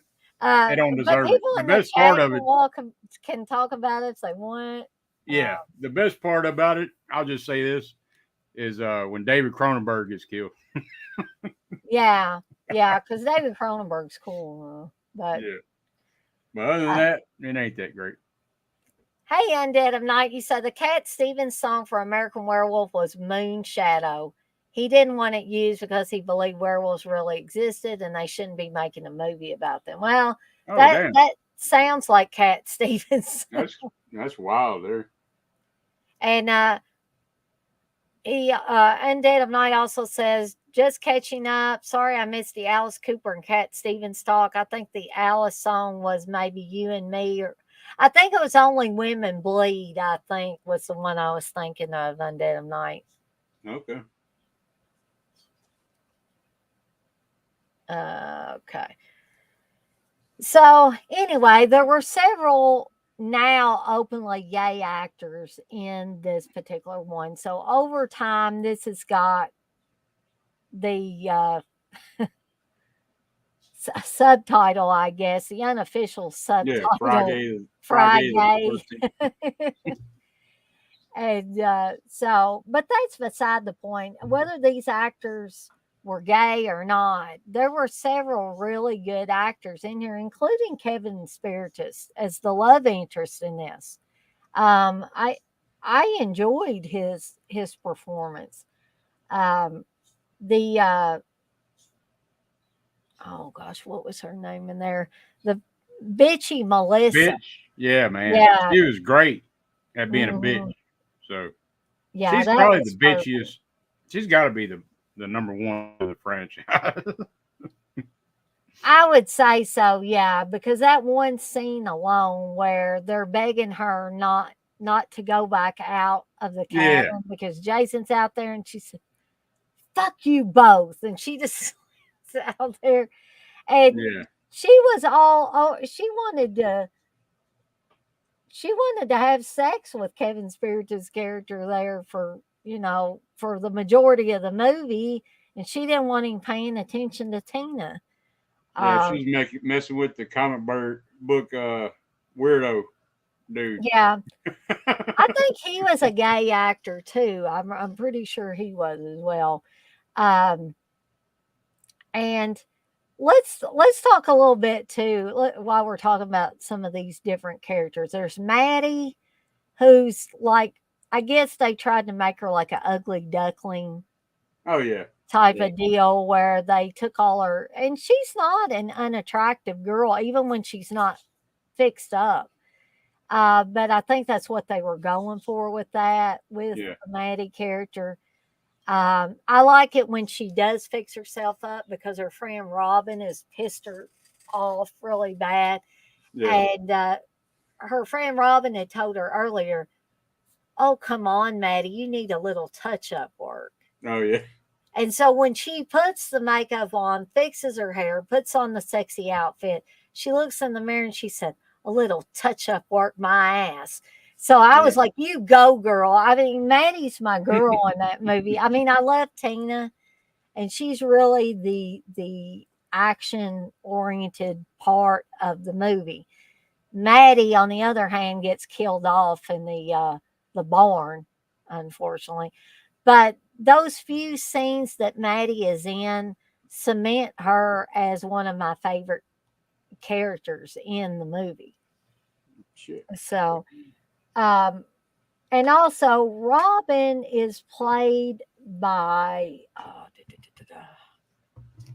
I forget all these people's names. It's like they're on the tip of my tongue.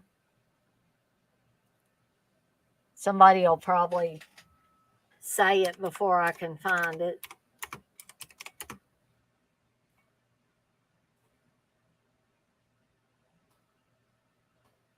I can't even type tonight. Good Lord.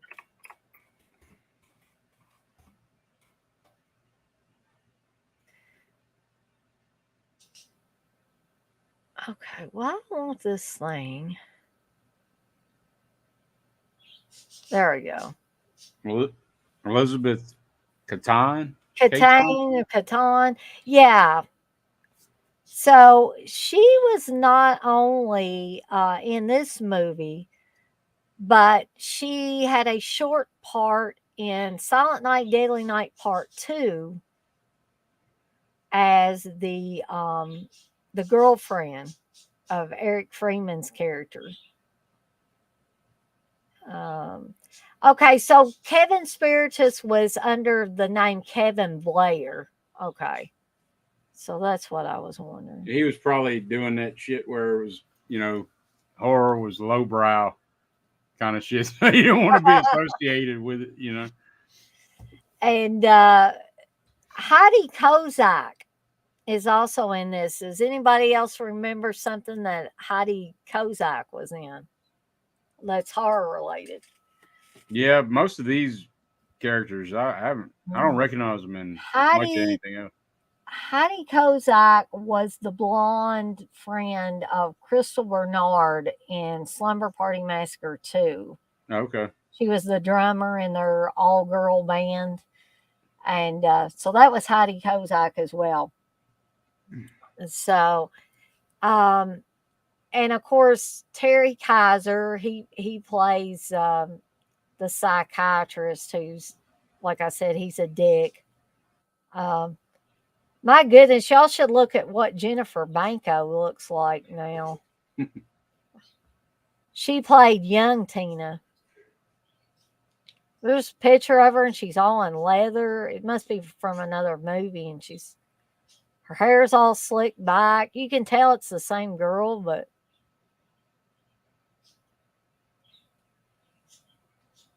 hmm. And of course, we have the lovely Laura Park Lincoln. Yeah, she was nice. I met her a few years ago. She was good people. I haven't ever gotten a chance to meet her. I need to. And Diana Barrows is the one that played Maddie. And I don't know if it was, yeah, there is a special feature, and I know a lot of people hate Scream Factory nowadays, but this is from that last Scream Factory box set. There is a special feature, Makeover by Maddie. Need a little touch up work my ass. And that's a cute little featurette um, where Diana Barrows kind of goes around. I think she does get a makeover or something, or gives somebody a makeover. And I need to go back and rewatch that. Um, oh, and I don't want to forget John Carl Beekler, who was the director of this one. Yeah, And and they cut the shit out of his film. I mean, yeah, tore it to pieces. unfortunately. Yeah, And John Carl Beekler, I think, was the essential person that got Kane Hodder into this franchise. And Kane Hodder does talk about that because um, Kane Hodder was in another movie that John Carl Beekler did that he may have did effects work on and not directed, which was Prison. I don't know how many of you guys have seen that. I don't know if I have or not. It's pretty cool. Of course, Kane Hodder plays Oh, the maybe, evil. He plays the evil inmate who they put in the electric chair, and then he comes back, and he's. maybe I mean, so. I can't. I don't of know. It's course, been. Kane Hodder's this big hulking presence, and Mhm. so it's even cooler in that movie. It was kind of crazy when I met Kane Hodder though, because I'm taller than he is. It was a little. I was just not expecting that shit. Of course, when I posed with him or he posed with me, Yeah, uh, I look itty bitty, and he's like towering over me, and his big arm is around me, and his hand is yeah. like I had skinnier arms than I do now, and it was like toothpicks or something. It was like if he squeezed too hard, he could break my arm if he wanted to. But I always liked that picture.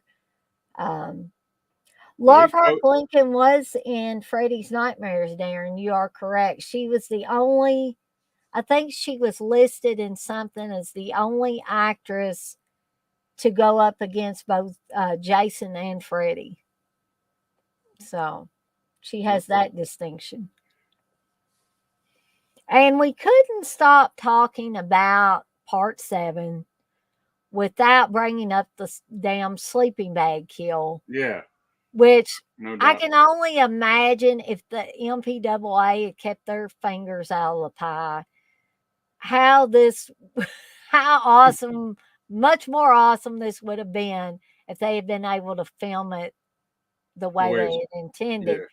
yeah, yeah. Because I think there was a lot more blood splattering everywhere and all of that in the uncut version. And that's Kane. Kane said that's his favorite kill Yeah. of the franchise. So, And he has also said he was getting pissed off during that scene because he kept like trying to get, I think he was trying to get the blood pack to yeah, bust and it splatter everywhere. And he was doing everything he could. And so he said he finally just bam, bam, bam against the tree multiple times. And you don't really get to see that. You get to see one hit. Wouldn't that have been awesome for us to get to Yeah, see get to when see he the went damn full on and just kept slamming it see against. him and rage out and shit. That would have been awesome.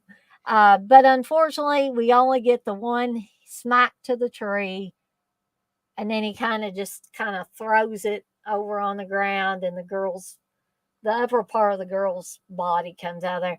Now, if they had showed the part where he slammed it multiple times against the tree, her face probably would have been goo or something. It wouldn't even been recognizable. That would have been a great. It would have turned I guess, a great kill into a phenomenal kill if they had just let it go. Yeah, But and then they that's cut up the scene where he gets the doctor with yeah, the saw, the weed eater saw or whatever the hell it yeah, is. weed whacker. That thing's a big old weed whacker too. Hell yeah. And the guy is such a coward and such a dick, the doctor, Yeah. because not only does he do all this stuff to Tina, but when push comes to shove and Jason's going to kill somebody, what does he do? He pushes Tina's mother in front of him so Jason will kill her first. I'm like, you're not only a dick, you're a coward too, dude. So I was glad when he got killed off. Um, I was reading what Darren had said uh, at the bottom. Yeah, he says, I've not seen these Friday films in years. Kind of want to go back and see them all now. Same with Halloween and Nightmare. Got burned out on all those over the years. Time to go back. Oh, heck yeah. I see myself getting ready to go back and full on rewatch these things again because I find myself I know when I'm getting to the burnout stage with these films, especially when there's multiple films, when they're huge franchises. I know when I'm getting burnt out because I start to tune out and the movie starts to go in the background and I'm messing with my phone, I'm messing with my tablet, I'm making a grocery list, I'm doing whatever. When I start to do things like that, it's time to stop watching them for a while, let them sit for a little bit, let them marinate a while, and then I'll pull them back out and watch They them. always seem to pop up, like I don't go back to the Nightmare franchise as much. Uh, I but don't either. I think I go back to Friday the 13th a lot more. yeah, definitely. And then it's probably, I don't know if it's wrong of me or not, but my son, a 6 year old, he wants to watch them and shit. But I don't think it's wrong. I was watching way crazier shit when I was. And But and the thing is, and I'm not saying your mom wasn't a good mom, Dirk. She had to work outside yeah, the home. There was just no two ways about it. But that's they just the way it was back then, though. right, I mean, exactly. unless you had some kind of crazy, you know, Bible thumping parents, that Exactly. And we uh, wouldn't have wanted that. no. We wouldn't have So been watching anything then. yeah, you'd be watching church or whatever the hell. You'd be in a cult or something. I don't Right. know if it was these Bible thumpers. I'm not so sure. Um, but at least your 6-year-old has you there to like, if there is something that Yeah, he, he can't watch the nudity and stuff, but yeah. but he And, he and he loves also, Jason. yeah, he's probably not scared because he knows you're not scared of him. And Right. you're not going to be one of these parents that's going to sit around and say, oh, now you don't need to watch that because you'll have nightmares. I can't even begin to tell you the number of parents I've seen do that. I was like, I want to scream at them. Don't put that in their head. If they want to try watching it, sit there with them if you want to and let them watch it for as long as they want to watch it. If they start getting scared on their own and say, hey, can we turn this off? Then, yeah, you can reach over there, you can turn it off. But don't plant that seed in the kid's head before they've even sat down to watch something. Right. That's something my parents never did with me. If I said, can I watch this, with the exception of a couple of films, they would say, yeah. And they would always be there, or one of them would always be there if I had questions. Of course, I was a huge fan of horror at a young age, so I didn't really have any questions. Now Did I I kind of regret letting him watch Candyman because that have did scare the shit out of him. He wouldn't even go to probably his own freaks them out a little because bit. I think the whole thing behind it with the mirror and shit, and he didn't want to look at no mirrors and shit. And he didn't want to go in his own room alone. So I was like, well, damn. Uh, So so yeah, I he kind of thought regret maybe that. Candyman was hiding in there Yeah, he somewhere. thought he'd come out that damn mirror or something. Yeah. But He got over probably, it though. yeah, he got over it. And see, there's really no, nowadays, your kids probably don't have any residual effects or anything from that. And it's probably because you handled it as well as you did. You didn't, you were there for them, but you didn't play into those fears. Right. You didn't Yeah. say, well, I guess you shouldn't have watched that movie, should you? Right. That's what some parents would say. Well, I told you Yeah. that if you watched it, that was going to happen. Again, that just reinforces that in the child. It's better to just let it go, Yeah. and Yep.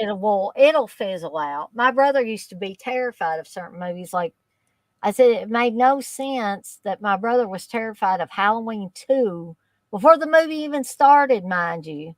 Is the opening credits on TV, but the next day in the daylight, he was sitting there watching uncut version of Hellraiser, Oh yeah. and it didn't bother him at all. So go figure on that one. I'll never figure that one Now he wants to watch Terrifier, but I won't let him watch that. out. Not yet. You're You know. probably making a good. I'd say you're making a good choice there, Dark, because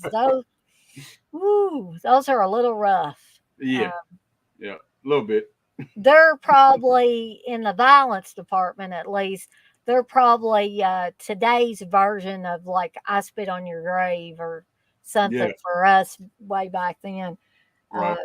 so yeah, I think that's a good division line there. Because they can always watch it when they get a little older, um, and more able, I guess, to process that level of violence, I guess. But you're not making a big deal over it. Again, you're just Yeah. saying, yeah, maybe We're gonna wait watch on it this one. later. Um, Matt says he makes his kids turn their heads during the dirty parts, then tell them they can go back to watching people getting slaughtered again after it's over. Yeah. Ha ha. Yeah. Yeah, I mean, I think there's a whole different set of rules for at least the parents that grew up watching horror movies. I think that they have a whole new set of rules for their kids that somebody that hates horror movies wouldn't Yeah. have. They would just That say whole no. crazy mentality of you watch this movie, you're gonna kill somebody. You know, that was going Mhm. on where Darren's at in the 80s, you know, in the UK, and I mean Exactly. here too, and especially in the Bible Belt, you know, music and movies and stuff we were watching. I mean, they were you watch this and you're gonna do that and that kind of crap, you know. And I Yeah, don't care. you're gonna wake up one day and want to kill people. Yeah. No, I don't think Honestly, it works that way, you know. no, I don't either. I never did my mind even go to Yeah. that. I saw these completely as entertainment. I knew they were fake. I knew the people weren't really getting killed. And I'll tell you what, when I got old enough to realize kind of the science behind special makeup effects, I was fascinated. Oh yeah. I had to know how How was everything that was done? done. Yep. Yep. That's me. Hence me getting those two Savini books a long time ago, the Grande Illusions books. I Hmm. got both of those books, and I would just poured over them all the time, looking at the pictures, seeing how Savini did this stuff, and just being completely fascinated by it. And I wanted to be a special makeup effects person there for like a short period of time. But then Yeah, I thought that ain't gonna never happen because I can't afford to go to one of those schools. It's to learn all the interesting as tricks. hell for sure. I would have loved and went to the Savini school. Um, good old KC in here. I'm just going to call you KC. Says he grew up watching horror movies edited for TV. It was horror on training wheels. Exactly. I wish that was more of an option today for kids. I do too. I honestly do. I mean, Um, there's shit on YouTube that is insane that the kids are watching. You know what I'm saying? Like, well, it's my insane. gosh, I guess you still can. I hate to bum everybody out and bring up Bud Dwyer again, but you can get on YouTube and watch Bud Dwyer kill himself and Yeah. live in color. And that's not something I ever want to revisit again. I mean, I've watched it twice now because I did that stream talking about the Faces of Death, Traces of Death Yeah. videos. Darren, you say, my parents let me watch Salem's Lot, but that early shower scene in Carrie got switched off. It was a while before I got to see Carrie. Wasn't it your dad, Darren, that turned that one off? I was that Yeah. little badass kid sneaking around trying to watch Porky's and shit. Darren, yeah, those video nasty days were a crazy time. And Matt brings up a good. I know we're not talking about Pet Cemetery, but talking about things that give you the creepy crawlies. Yeah. He mentions some Pet genuine. Cemetery. Yeah. There's some genuine, scary ass shit in there. And I've said this before, what scared me about that movie, and I was maybe 13 when Pet Cemetery came out, was not the dead coming back to life. No. None of that. That was run of the mill stuff for me by that time. It was freaking Zelda that scared me. Yeah. Yeah, Zelda was a creepy. That was genius. That was genius. And hiring a man to do that part. And if you've seen that Unearthed and Untold, the Path of Pet Cemetery documentary they did, which is that's another great documentary, by the way. They talked to the guy who played Zelda. And I mean, he looks as normal as pie, you know, but he talked about his interview when he came in for that part and how he did the whole thing of he did this slow, like crawling up onto the desk towards Mary Lambert. Yeah. And I'm like, yeah, dude, you wanted that part really bad if you were willing. And, you know, he talked like Mary Lambert kind of drew back a little bit when he was doing that. I imagine, man. Damn. That guy. Yeah, so I think that was genius. So anyway, back to part 7 or the New Blood. Dirk, is there any other parts that you want to bring up about? And I'm going to refresh my drink while you're doing that. Okay. I guess that one part where the party favor gets smashed in that chick's eye. That one always stuck out. Kane Hodder coming out of the water.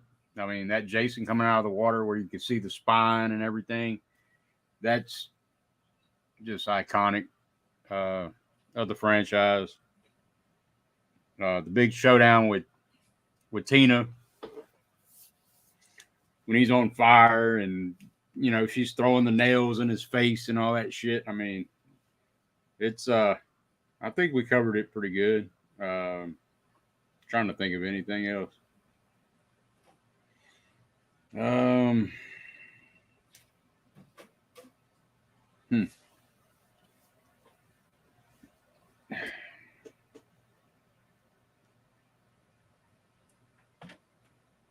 Yeah, I can't really think of anything else. Part 7. I think we covered all the good kills, didn't we? Yeah, I was mentioning about the nails in the face of Jason and when she sets his ass on fire. And it's like, that's another thing. When that damn light bulb hits him in the face and and he slams through the stairs and just Yeah. crashes through the stairs. It's like Tina's like his match. He Yeah. can't just run through her, like, but Yeah. Incredible. Like I said, the last quarter of that movie really uh, pulls out all the stops, basically. And it's nonstop, pretty much action until um, I guess the final scene between Tina and Kevin Spiritus, excuse me. um, where he wakes up and says, "Where's Jason?" He's like all freaked out. And I don't think I talked about this, but her father actually Oh yeah, comes That- out of the lake, yeah, back from the dead. And that's who Tina was trying to bring back. That's how Jason ended up, the right. chains breaking and all of that, where Tommy had put him in the film before. But that shit was, I mean, when I was seeing it, it wasn't silly to me. But when you watch it now, you're like, what the Exactly. hell? The time frame is not logical at You all. telling me this dude right here is just gonna handle Jason like that? Yeah. But yeah, Um, so she says, "It's okay. My dad took care of him." mhm. But as we know, by this point in time, we know that Jason would be back. Yeah, he's And down he at the certainly bottom of the lake was. and tied to the rock again. I Yeah. guess is that right? I guess her dad just took him back to the rock, tied his ass up. Basically, yeah, I believe so. Here, Jason, you're going to be in the same I spot you found was. your rock, buddy. But the thing I was talking about that kind of seems illogical to me is the time frame between when Tommy put him in the lake and Yeah, then young Tina and then older Tina. That time yeah, frame because it's doesn't only a make couple sense years. at all. Yeah, It's like right. it's I got like a. but I, but well, you're right. When you're a kid, you don't think about that stuff. It's right, the furthest thing from your mind is that right. about time time differentials or whatever you want to call it. Um, I'll be let's see. right back, Dana. Okay, I'm going to read a few of these messages Okay. here. Matt, you say you remember my parents renting Traces of Death and left the VHS on the player, and I put it in when they were sleeping. That freaked me out too. Oh man, how old were you, Matt? Because like that messed me up when I was a lot older when I saw Traces of Death. Yeah, Darren, you're right. You say, Matt, that's hardcore. And you say Pascal scared you the most. I would stare at my door every night waiting for him to appear and say, "Wake up, Doc." The guy coming back and burning up in that house, holding his dad there creeped me out too. Yeah, there were several creepy scenes in Pet Cemetery. But Zelda was the one that, nearly gave me nightmares.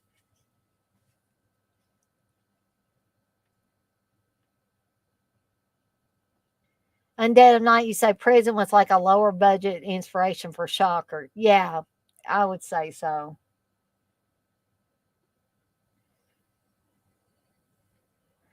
But when Dirk gets back, um, we will most certainly start talking about uh, part 8, Jason Takes Manhattan. And again, I will say this, that this is probably going to be a little bit of a stretch too. Um, of it not really much of this taking place around Crystal Lake. But I'm going to make it work, damn it. I'm going to make it work when we talk about Friday the 13th, Part 8, Jason Takes Manhattan. But again, I am going to wait for Dirk to get back before we talk about that. So anything y'all want to put in the chat about the movies we've talked about, or anything else, more Pet Cemetery talk if you like.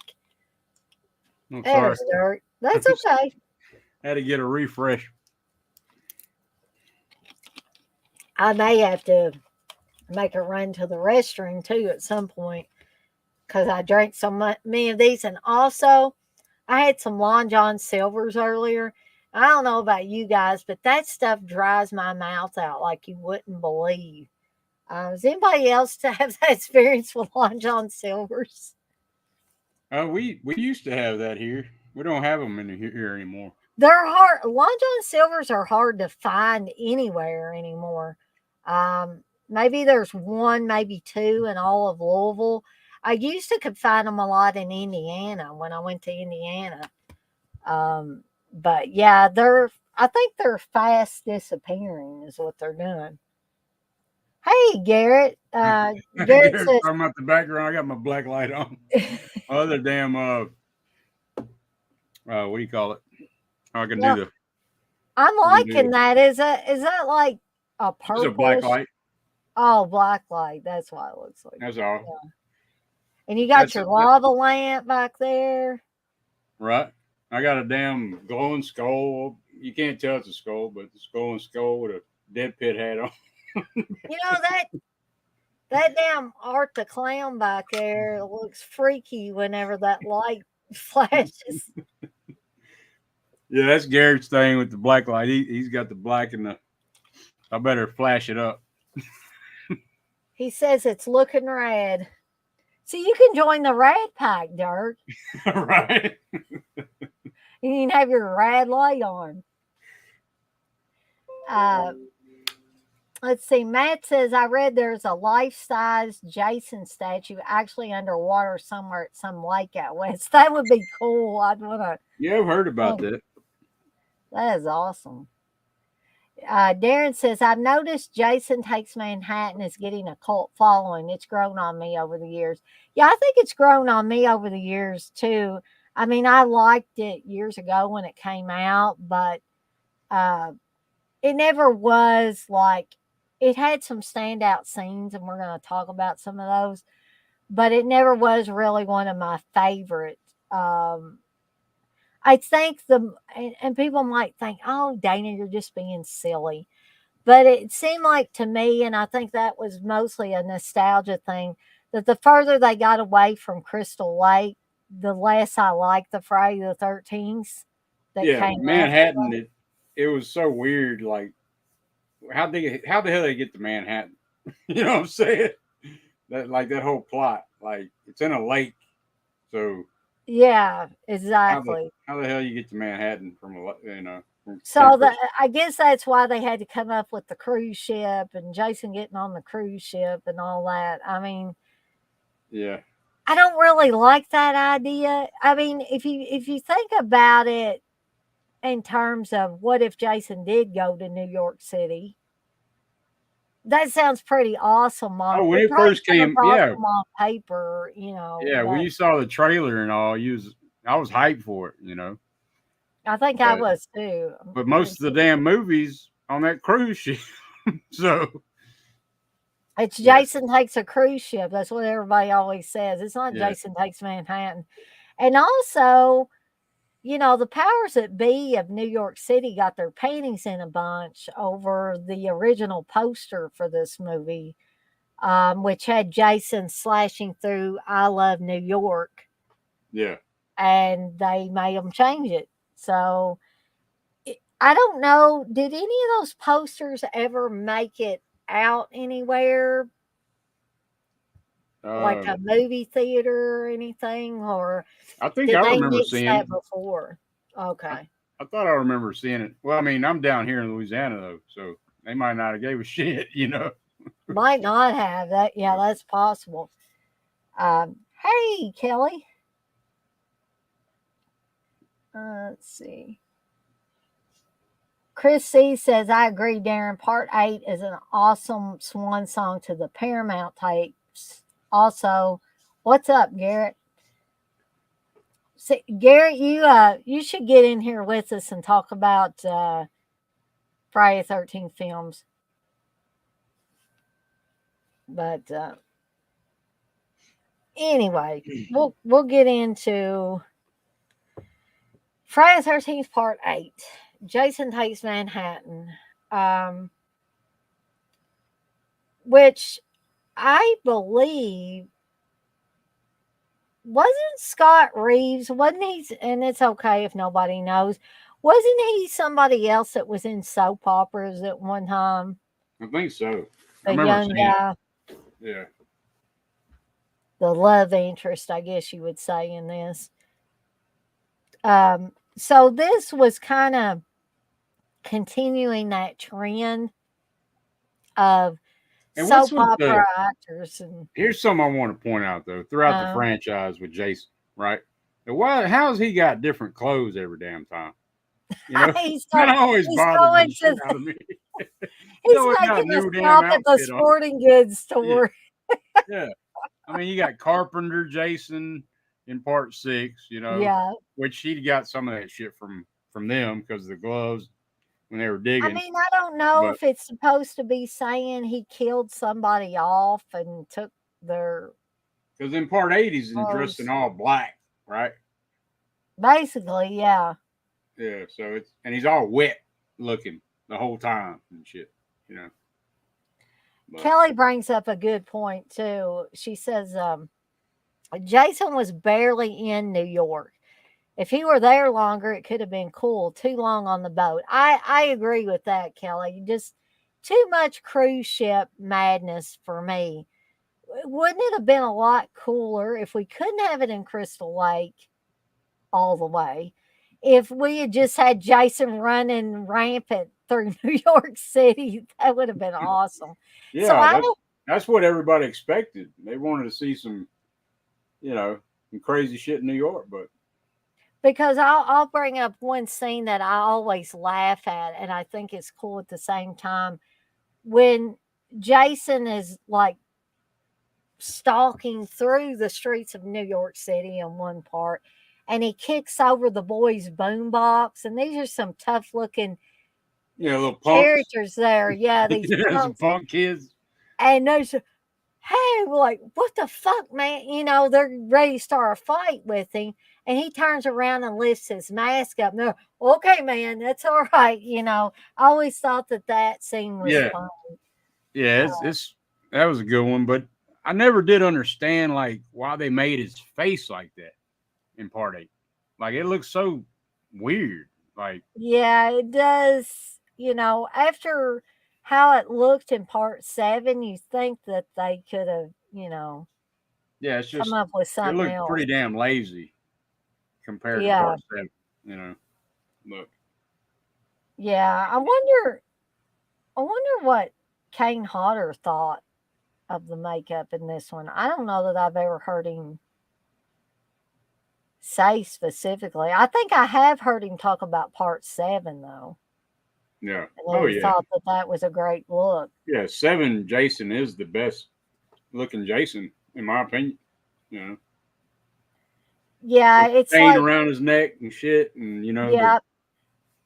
You know how Bruce Campbell has talked about all the little wounds he had in all of the Evil Dead movies, and how they tried to duplicate each a new set of wounds with the old ones and scars and stuff like that. I think that that's what they did with Jason in Part 7, is they tried to incorporate kind of all the damage that he has suffered over time, including being submerged in water for a long length of time. You know, he's supernatural anyway. He's got to be. It just always bothered me. Like, you know, like it just always bothered me from Part 7 to Part 8.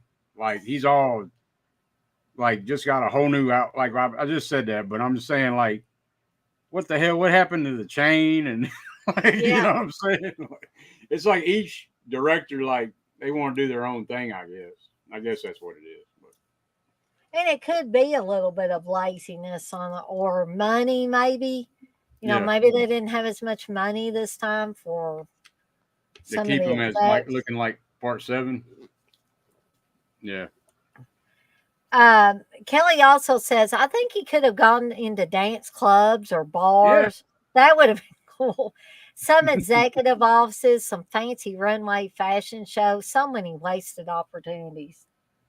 And Blissful says, Kelly, at least a Broadway show. Could you not see Jason in at a Broadway show? I could see him there. He could have snuck up on some homeless people having sex, in a back alley or something. Texas says he didn't even buy any souvenirs. Yeah, he didn't get a. He didn't see the. He didn't. Yeah. Blissful said took in a Yankees game. Yeah, he didn't. He didn't do the Statue of Liberty tour. He didn't do nothing. He didn't even bring him home one of those little Statue of Liberty things that you could probably get in New York.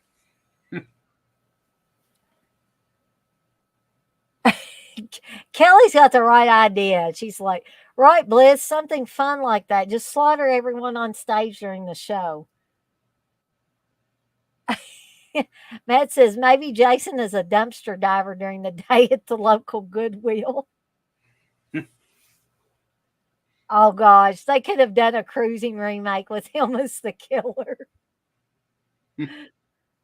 Oh my gosh. Yeah, I agree though. There were so many missed opportunities with this. And I don't know if this was so much the director's doing or they wouldn't let them do a lot of stuff in New York City or it was too much of a headache to stage these things.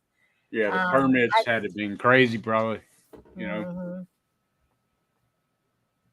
Oh, that would have been cool too, Matt. Matt says, I think it would be cool to have Jason walk into Studio 54 type place and just have limbs flying everywhere like Blade 2. Oh, man. Okay. So, anyway, we'll get back to the main story of part 8. Jason takes Manhattan or Jason takes a cruise ship or whatever you want to call it. Jason takes Carnival Cruise Lines. Jason cries like a little baby. But not the Kane Hodder version of Jason. No. And starts talking. You remember that? That threw me off. That's kind of lame. We didn't need that because it's like, what in the hell? What did you do to him? I mean, right. He's like floating outside the porthole on the cruise ship. No. That's not really my cup of tea. I can imagine Kane Hodder now. What is this shit? What you got this stuff going on for? But so anyway, basically the only part that really you could consider, and that's why I say this is a stretch for me saying I wanted to keep it with the camp atmosphere, because the only part you can really say is camp is evidently the couple at the beginning of the movie that are seniors that are supposed to be graduating and they're going to be going on this cruise and all that. They're having a little, late night rendezvous on a little boat. Mm-hmm. And Jason, of course, I guess it's supposed to be, I didn't know Crystal Lake was that close to New York City, but evidently in this movie it is. Little canal. He just traveled down. I don't know. And so I guess technically the couple in the boat are as close to Crystal Lake as you're going to get on this movie. And it doesn't take long before Jason is hacking and slashing his way through them and, getting rid of them. He got his mustard yellow hockey mask. Yeah. And pretty cool little scene, not overly gory kills, but they were decent kills. Of course, now they were going to be on the MPAA's radar. You say Friday the 13th film, they were going to be all over that. So I think the days of the filmmakers and the special effects guys being able to have carte blanche on this stuff were over by this point. So you wasn't going to get the real gory kills that we might have gotten several years before. So we do have somebody getting drowned in a barrel of toxic waste, which I love because this guy is a total dick in the movie, and I was glad when that happened. Oh yeah. And this is the uncle of the main character, Rennie. Is that her Yeah. name, Dirt? Yeah, Rennie. And I mean, she's cute and all of that stuff, but she's a very weak final girl, in my opinion. What do you think, Dirt? Yeah. Yeah, she's pretty low on my list of all the final girls. For Because sure. one of the first things that happens to Rennie when she gets on the boat is the mean girls push her off the boat and almost drown her. It's like, Yeah. oh, no. That's not a great way to introduce what's going to be your final girl, supposedly, is to have her just get knocked off the ship and almost drown. In the They're still first few trying to minutes. play off. I guess they were still trying to play off with Tina, the way Tina was treated. Yeah. Like, you know what I mean? Part 8 is. I mean, I still like it, but yeah, it's pretty low. And I'll watch it. Don't get me wrong, but Oh, yeah, I find good things in the movie, but I just can't help but pick out some of these little yeah, things. it got a lot of problems for sure. And at night in New York, they just you better get out of the sewers because all the toxic waste is going to come through. And Exactly. when the shit kind of, who the hell wrote this shit? you know? Evidently not the EPA. So let's see. Matt brings up another good point. They should have called William Lustig. He could have given them advice on filming in New York City. Yeah, no doubt. No permits needed. You know? Yeah, just grab it while you can. I think that was William Lustig's thing. Yep. Hey, Coco. Darren says, I think Jason stalking a camp in the middle of winter in the snow would have been cool. Yeah, that is a cool idea.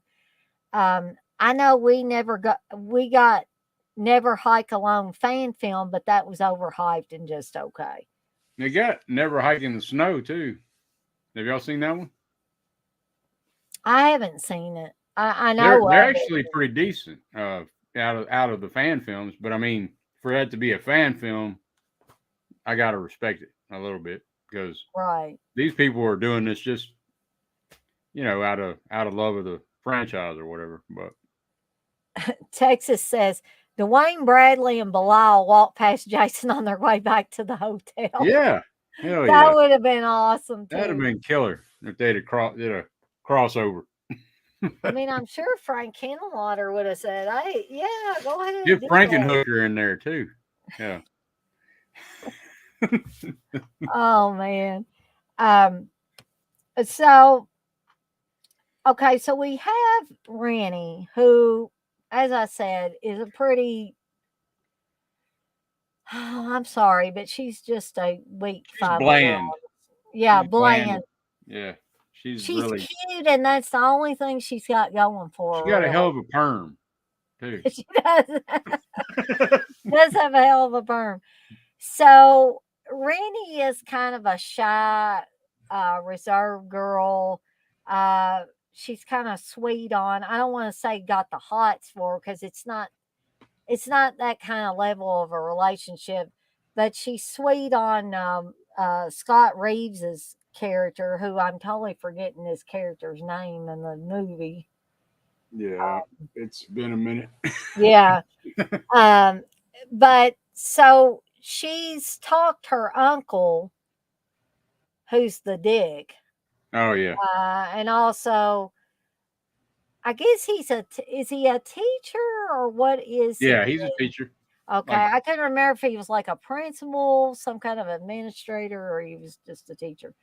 So there, and here's how we know her uncle's a dick, because not only does he talk real bad to Rennie, there's a scene where we see a flashback of him and Rennie as a child, and he's supposed to be showing her how to swim. yeah. Instead, his tactic is, instead of being the loving fatherly type, Right. his tactic is to tell her that Jason Voorhees is down there in the water and he's waiting for little girls that can't swim and he will pull them under. And then he dumps her out of the boat. And it's like, no, you're a dick. I mean, we're not, if I wasn't behind you from the first moment I saw you, but now I absolutely hate you because look what you did to this little girl. You scarred her forever and ever and ever. So, and the thing is, the flashback makes it appear that she did see Jason in the lake and he was Right. tugging on her leg at that point. So, That's what was it? What was his name? McCullough? Is that his name? So yeah, I just looked it up. Peter Mark Richmond, I believe, yeah, is the actor. exactly. But he's a damn good actor because he makes you hate Yeah, him. yeah. I mean, he definitely made me hate him. I hated him the entire movie pretty much. Um, and the whole scene, let's talk about a little bit about the scene where the one of the mean girls wants to make sure she passes and graduates high school. So I think McCullough is a biology teacher, maybe, because what the one girl does is she takes all her clothes off, basically, except maybe Oh yeah. bra and panties, maybe, and has drawn all the different organs and stuff on herself. And she's like, well, did I label everything correctly and all this? And he's trying to act like, oh, she's underage. I'm not going to risk, my job and all that. And then he can't help himself. Of course, he gives in, and so that's a big scene. And then, of course, her death. When Jason slams her, into the glass and all that is, it's like you know, people definitely get their comeuppance at the hands of Jason. And she's one that deserved it. And McCullough deserves what happens to him after they're in New York City and he gets drowned in that barrel of toxic waste. Um, I don't, I absolutely And hate that's the. the. Oh, go ahead. Go ahead, Derek. Oh, that scene where Jason comes into that. Is that a bar or is that a some kind of store bar? I think it's a bar. And he throws Or that other guy across the damn. did he go? Does he go into a diner, Might be cafe, a diner. and Okay. yeah, he does And he throw slams the someone. shit out of that big ass dude. And that's the next Jason. That's the Jason that's in Freddy versus Jason. Yeah, that's Ken Kersinger. Yeah. Kurzinger, yeah. Yeah. He was a stunt man too. Mm. But that just irritates the shit out of me every time I think about it. That they Yeah, and I'm not angry with Ken Kersinger on it. I'm angry with whoever made the decision to replace Kane Hodder with Ken Kersinger because, I'm sure Ken Kersinger didn't want to hurt Kane. I mean, yeah, but he's not gonna refuse it either, exactly, And then he exactly. had them puppy dog eyes as Jason. I don't know, it just didn't work for me. But No, but that's one thing. Kane has menacing eyes when he's playing Jason. I mean, Yeah, yeah, to those play that. are It's killer's all, eyes. yeah, to be able to play that part without. I mean, any one of these characters that don't speak, you know. Hmm. Exactly. Uh, so we have Jason. He gets off the boat where he kills the two young people at the beginning. He makes his way onto the cruise ship. I don't know how it comes into his brain, that his half brain or whatever, to get on the cruise ship, but he does. How he knows there's going to be all these kids he can kill on there or anything like that, I don't know. Again, horror movie logic, so I'm not going to try to make sense of it. So he gets on the cruise ship and slowly starts dispatching people off, except for a few people that are actually able to get off the cruise ship and go into New York City. Um, I want to talk about one of the big kills in it, and one of my favorite kills in this movie, and that is when the guy that's the boxer gets his head knocked off Oh yeah, by Jason. That is got to be my favorite. That's probably my favorite kill in the movie, because the rest of them were kind of pretty standard, like Jason like kills. But this guy gets a few punches in on oh Jason. He's shit, not really making any dent in Jason, but yeah, he's beating the shit out of Jason. Well, Jason's just letting him. I think yeah, I thought Jason's just biding his time there, and then I mean, dude's knuckles are bloody as hell. yeah, and then bam, Jason just literally knocks the guy's head off. Right. And I remember laughing so hard the first time I saw it, because not only was it cool, but it was funny too. Um, so he dispatches that guy pretty quickly, and the the majority of the last half of the film, he is literally chasing Rennie and her boyfriend around New York. Right. Um, and I guess the worst part of this movie for me is the ending. The reveal of child Jason. He looks normal. It's like, how in the hell does that happen? How does toxic waste and shit run all Yeah. over the Turn guy you into a little kid and and shit. turn you into a little kid? I And don't. Again, I don't know whose idea that was. you're crying and shit, and you're talking like a little kid. I mean, Jason was. So it's just, yeah, it's insane. So that's probably the weakest part of the movie for me, and I feel like they copped out, and it kind of pissed me off a little bit, especially the first time. So I was like, "What? Why did they do that?" But as I said, the middle part of the movie is pretty standard stalk and slash. Jason killing off a few uh, members of the senior class, and then running around New York for a little bit. Yeah, I mean, it's the last, what, 20 minutes? Maybe not even 20 minutes. Yeah. So I can understand people saying, "Oh, this isn't Jason Takes Manhattan. This is Jason Takes a Cruise Ship," because that literally um, is what the majority of the movie is. Hey, Wes. Wes says Ken Kersinger was a shitty Jason, maybe the worst. Yeah, I think so. Um, well, I guess we have, Wes. He says, "Have y'all been talking about Friday 13 movies for 2.5 hours again?" Yeah. Well, we're about to get to the last two that we're going to talk about tonight. Chris C says, "Yep, they have." Wes says, "Toxic waste fills the sewer every night at midnight, too. Yeah. Yeah, yeah. Hurry up and get the hell out of here. Radioactive turd water." That's great. Okay, so anything else you want to talk about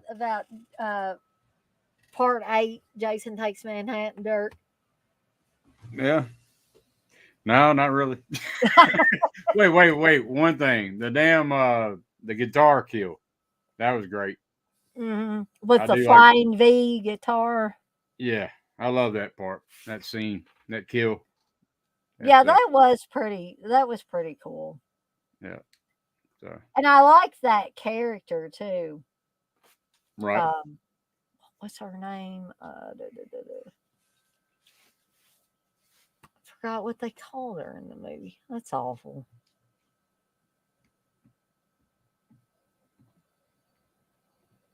Do you remember her name, Dirk, at all? No, I don't. I'm horrible. I've seen these damn movies so many times.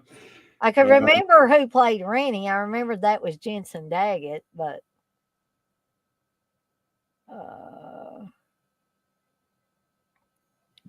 uh, CK saying part 8 is the best Friday the 13th with Kane in it.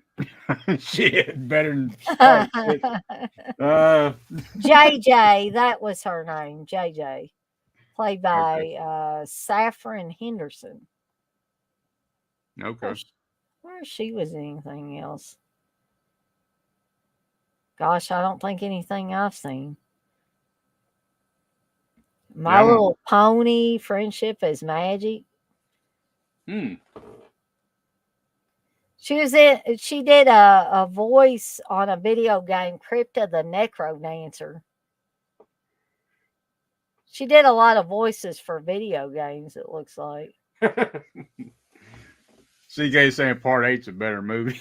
He's he said it's the best movie with Kane in it, but I don't know. Not in my opinion, but you know. Yeah, don't think so. But to each his own. Yeah. Yeah, but I love part 7. And see, here's another reason why part 7 holds a special place in my heart is because in '09, when I went to Scarefest and I met Kane Hodder, Mm-hmm. we went to, was it called the Kentucky Theater in Lexington? And Kane Hodder talked about the movie before part 7 was shown, which was really, really cool. And then it was me and my cousin Heather. And then behind us, I think was CK, Uncle Bill, and I want to say Rob Scott was there. Um, if Rob was in here, he could probably tell me whether he was there. But I know CK and Uncle Bill were sitting right behind us. And I remember Uncle Bill asking me if I wanted some of his candy. He had some little, I don't know if it was Raisinets or what. He had some kind of candy. He said, hey, Dana, you want some of this? It's funny the things you remember and about stuff like that. But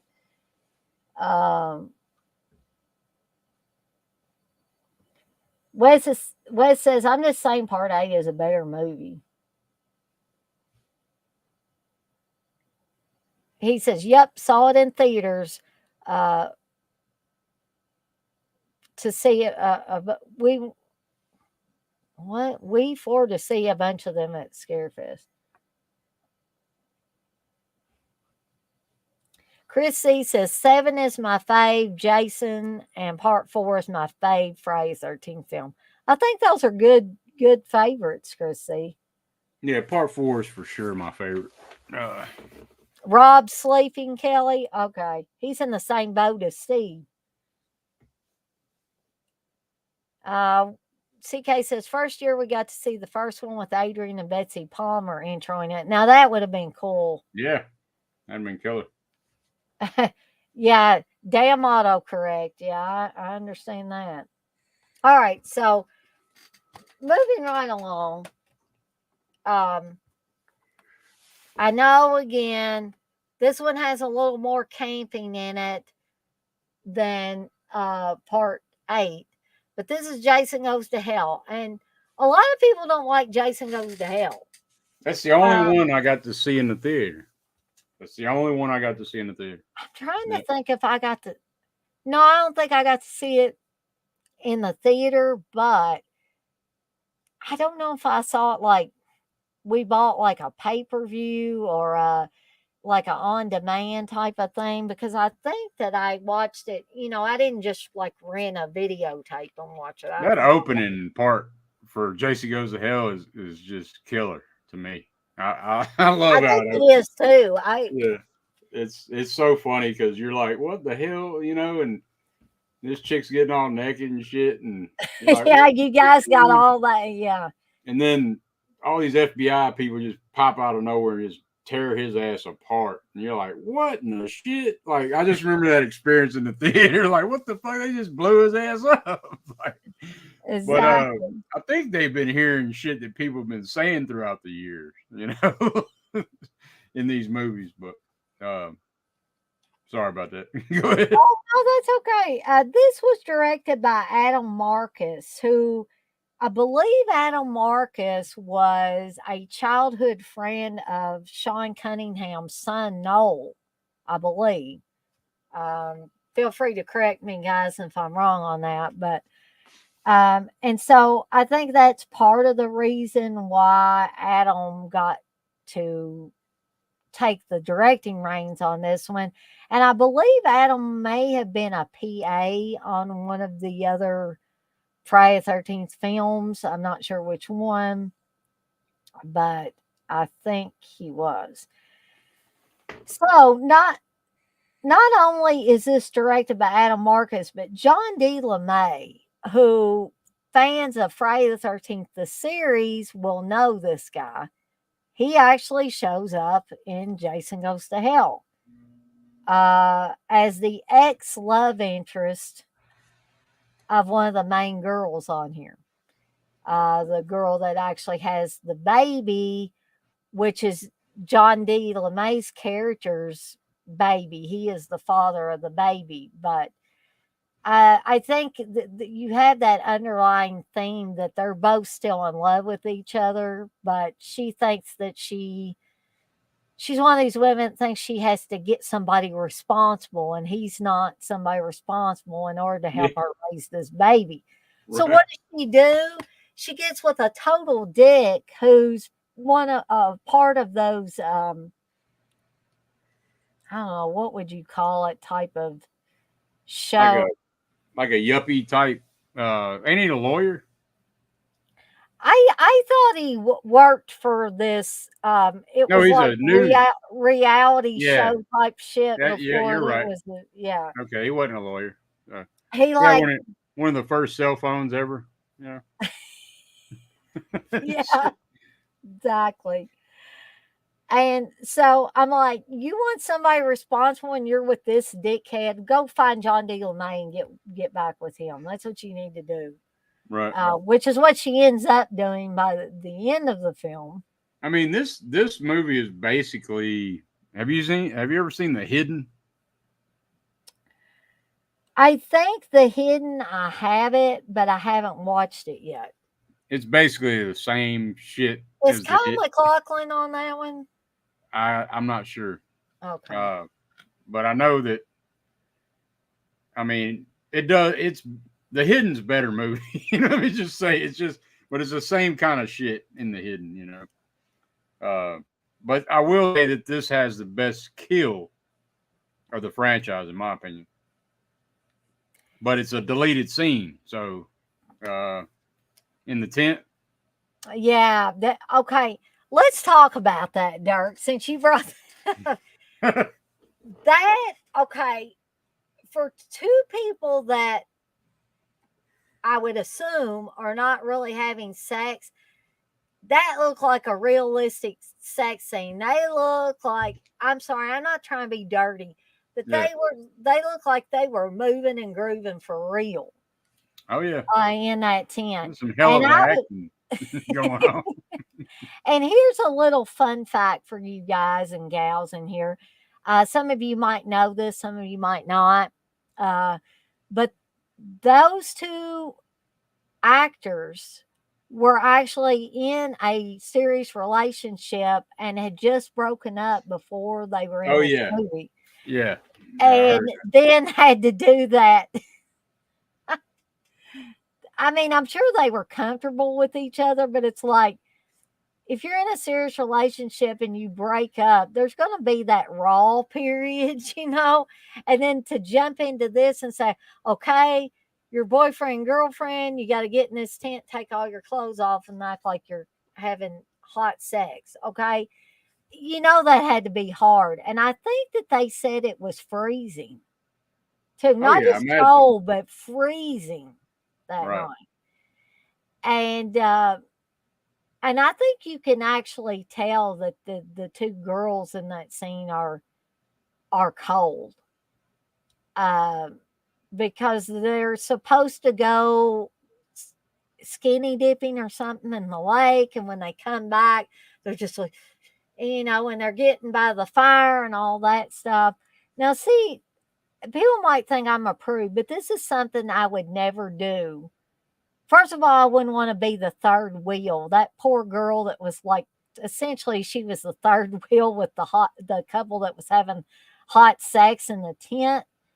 She didn't have anybody. I remember her trying to get John D. LeMay though, Yeah. because they gave him a lift somewhere, or he gave them a lift rather, to the campsite. And thankfully he left and didn't go back, because there's a second or two where he's thinking, should I go back and like party with them, maybe get some in the process and all that. Because that girl was giving him the eye anyway, when he was taking them to the campsite. But no, he decides not to. And it's probably a good thing, because he probably would have been killed, because essentially that's what happened to those three. But the scene in the tent, holy cow, I can only imagine if we got within the movie, if we got to Right. see that scene completely Yeah. If I seen inside, that shit in the uncut. theater, I would have been mind blown. I'd have went right back in there and watched that shit again. Just to see that shit, Right, right. But Dirk would be like, "Can you just put that one scene of the couple in the tent up yeah, there again? I I'll be just with the want to see that." projectionist. Let's go there. Um, Gizmo evidently doesn't like, if the Hidden's the one with Kyle MacLachlan from 87, 88. He said, "No, that's a bullcrap movie." What? Oh no, I think he's talking about something else. Oh, okay. Oh, he's talking. Okay, they're talking about something else. A different hidden movie. So I think I have a movie, The Hidden, with Kyle MacLachlan. So you may be talking about probably are talking about a totally different movie. Yeah. See, Oh, Norwegian Hidden is shit.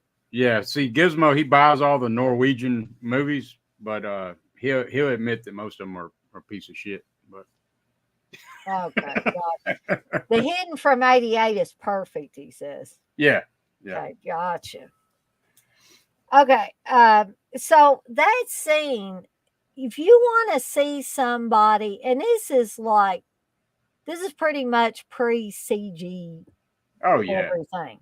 Yeah, it's practical as hell. So Yeah, and that's what makes it great. And that's why I'm still a huge fan of practical effects. When that blade goes through that chick and it's just like, and she just like kind of folds over, yeah. folds over. I was like, holy cow, that is awesome. And it's another one of those scenes where, again, I'm not trying to be dirty, guys He and didn't gals. let him finish. It's where just at the moment that she was going to Right. orgasm, Yeah. You know what I'm saying? that's when it happened. Um, He's like, nope. and he's like, nah, this is a safe sex message. I'm just gonna kill you off. They stepped on the condom and shit. They threw Yeah, that in there. exactly. Yes. Because, yeah, that's what he was saying. I mean, metaphorically, I guess, speaking, is you guys weren't even going to use this condom, were you? You're just going to Right. throw it away. And so, yeah. definitely, if you wanted to call those safe sex messages, you definitely could call them that. So yeah, that was an awesome scene.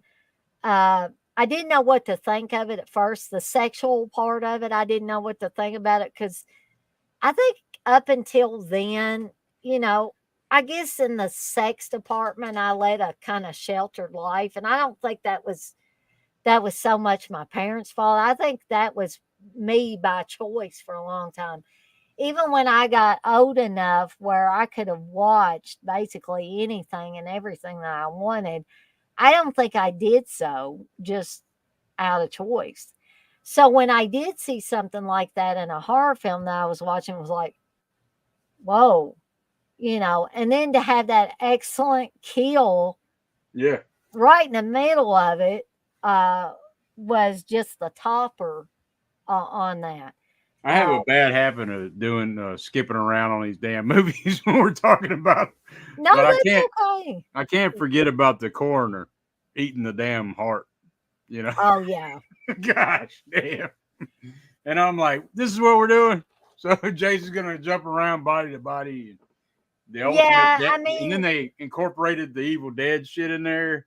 You yeah, know, with they I mean, incorporated a lot of stuff into this movie, stuff that probably had no place in this movie, but yeah. whatever.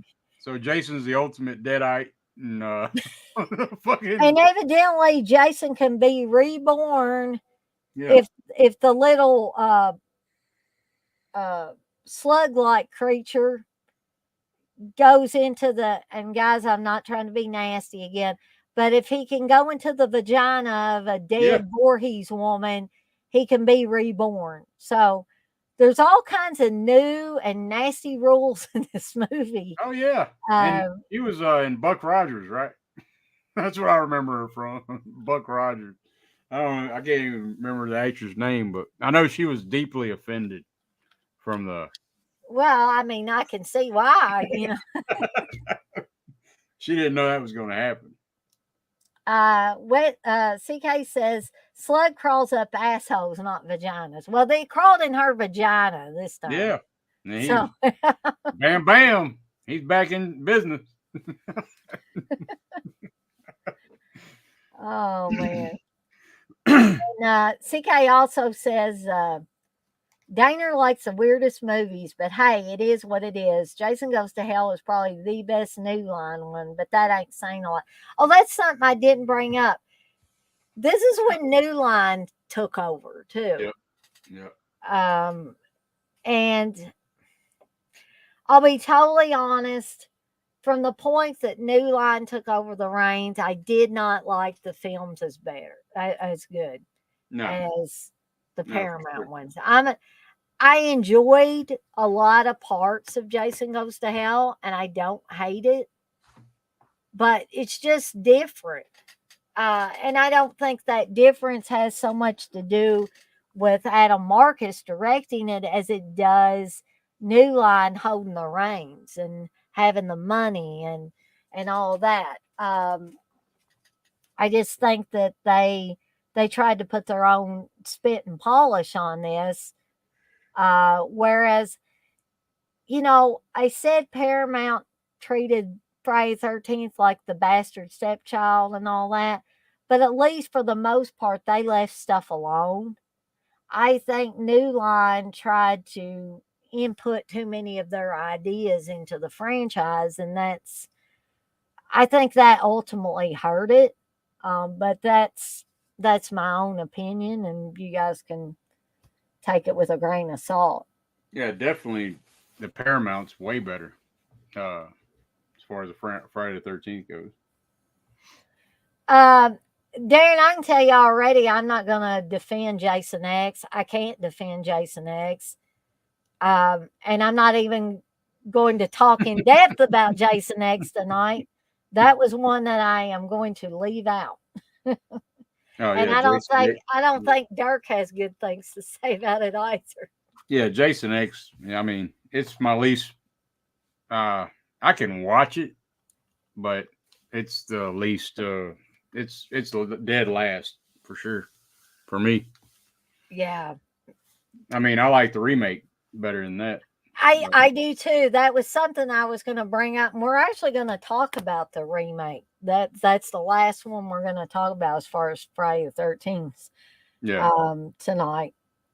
So leaving Jason X and Freddy versus Jason out, the mix allowed me to just cover 5 tonight. I covered 5 the first night, 5 this time, and then we're going to, the third part of this is going to be some different ones. We're going to start getting into the Burning and Madman and the Sleepaway Camp films. And I'm glad Dirk brought up Bay of Blood the other night, because I definitely want to. What I like to say, I like to call it Twitch of the Death Nerve. Twitch of the Death Nerve. I just love That's that damn actually title. a lot better title. It is. I mean, they know what's going on over there in Italy. Twitch of the Death Nerve is a lot more visceral and sadistic title than Bay of Blood. Bay of Blood is just kind of Or Bloodbath. I didn't like that. Yeah, no. Those are just plain. Yeah. Oh, goodness. I don't think that's that Long John Silver's that's giving me the hiccups and stuff, but it might be the combination of that and too much Mountain Dew. But anyway. You're not doing shooters over there, are you? No, no, sir. I'm. Woo, even if I do get monetized, Dirk, please, anybody in here, don't start throwing money at me to get me to drink. And that's not trying to punch Dirk in the gut or anything, because I will say once more that I'm an adult and I should know my limits, and nobody was forcing me to take those drinks that night during the champagne and bullets. But just please, nobody tempt me, just in case, if I do get monetized, because that'd probably be the quickest way to get me demonetized, would be to get me drunk on camera. Right. I'll have to start, and guys, I'm not saying that I do this when I drink a lot, but I'll always start taking my clothes off or anything. I'd get banned from YouTube forever and ever. And you guys don't want me to take my clothes off, trust me. Did you see what Gizmo said? He said, I can defend Jason X, and I hate the remake. Really? Well, we'll get to it. To it. So let's talk about the end of this a little bit, where Jason literally does get taken to hell. And for those of you that didn't know, here's another little fun fact. Oh, yeah. Kane Hodder, well, I don't know if demand is the word, but he requested very firmly that he had the Freddy glove on in the scene where Freddy pulls down the hockey mask. Okay. So that is not Robert Englund. That is Kane Hodder's hand in the Freddy glove at that point in time. So yep. He's the only one that got to play Freddy and Jason in a film. And I think, considering how they shit all over Kane Hodder when Freddy versus Jason came around, I think that is entirely acceptable. That's justice for Kane Hodder, I say. And Jason also got to kill Kane Hodder as a security guard. Yes, he did. And Jason goes there. So Kane Hodder got to kill himself. Yeah. And also drag himself to hell. Right. So if this had to be the ending to Kane Hodder's reign of terror as Jason Voorhees, I think it's very appropriate, and I'm glad that at least Kane Hodder got to do that before the shit hit the fan and they did him dirty the way they did. But oh goodness, what it says, 80 proof Kentucky bourbon, pal, cheap too. Ugh, no. You talking about like Kentucky Deluxe? I remember that shit. It's some So rock gut shit. Wes says, if somebody offered you $100, would you drink a whole bottle? No, no, I would not. Like a pint? Or are we talking about a fifth? I don't know. No, there's no telling what he's talking about. Uh, see, Darren says I wasn't a fan of the remake, but it's been years, so I need to reevaluate. Yeah. I mean, I appreciate the remake. Gizmo says, first off, Jason gets to kill the kids twice in Jason X. Perfect setup. And the T-1000 ice scene is just pure fun in X. Okay, I will say, Yeah, that's pretty cool. Gizmo, when he smashes that girl's face and it shatters just like glass, yeah, that's pretty cool. But okay, I just want to pull out one thing here that I absolutely hate. Well, no, there's a couple of things that I absolutely hate in Jason X. One thing is when they're playing that virtual reality game or whatever, Oh yeah. and Jason comes and kills that one guy and spears him on a giant screw. They had to say, I groaned out loud. They said, he just got screwed. Yeah. And I was like, no, no, no. Okay. The other scene I really, really hate is, and I know why they worked this in, was to have a whole kind of throwback to Camp Crystal Lake. The two stupid, dumb ass girls in the sleeping bags, it's the virtual reality girls basically, oh, let's get naked and get in our sleeping bags. It's like nobody was ever that dumb acting in any Friday the 13th. There might have been people that did dumb things in there, but no, they didn't act like that. And then, of course, he smashes them in the sleeping bags just like he did the girl in part 7. Okay. I hated that. Okay. And that's all. Basically, that's all I'm going to say about Jason X. But you guys can say all you want about it. But I did want to bring up those two scenes that I hate. Yeah, I don't like seeing them get turned into the damn super Jason shit, the Uber Jason. Yeah. I don't know. Gizmo says, Dana, if you want to check out a cool Scandinavian horror, watch Night Watch. I promise you will love it. Not the remake with Ewan McGregor and Nick Nolte. Night Watch, and it's Scandinavian. Okay, I'm going to have to hunt that one up. Maybe Steve has it somewhere. You never know. So they were talking about ancient age, I guess, is some, I don't know. I don't even know what kind of liquor that is. I think he's talking about, is he talking about accent maybe? Or not absent? I don't know. Oh, I don't know. That Coco damn says, absent though, it'll you won't be there. You'll be gone. nah, I don't ever want to drink that. Now, I'm talking about the real absinthe, not the fake absinthe. That shit's got wormwood in it, supposedly. I don't want no part of that. Yeah. I'm not trying to kill myself when I drink. I'm really not. Right. Yeah. Coco says, I drank a little whiskey and bourbon, but never had ancient age. Yeah, I'm not sure what ancient age is. And Wes says a fifth, by God. Sorry, Wes. I'm not doing that. Blissful says absinthe is amazing. Oh, honey, you can keep that absinthe. I'm not.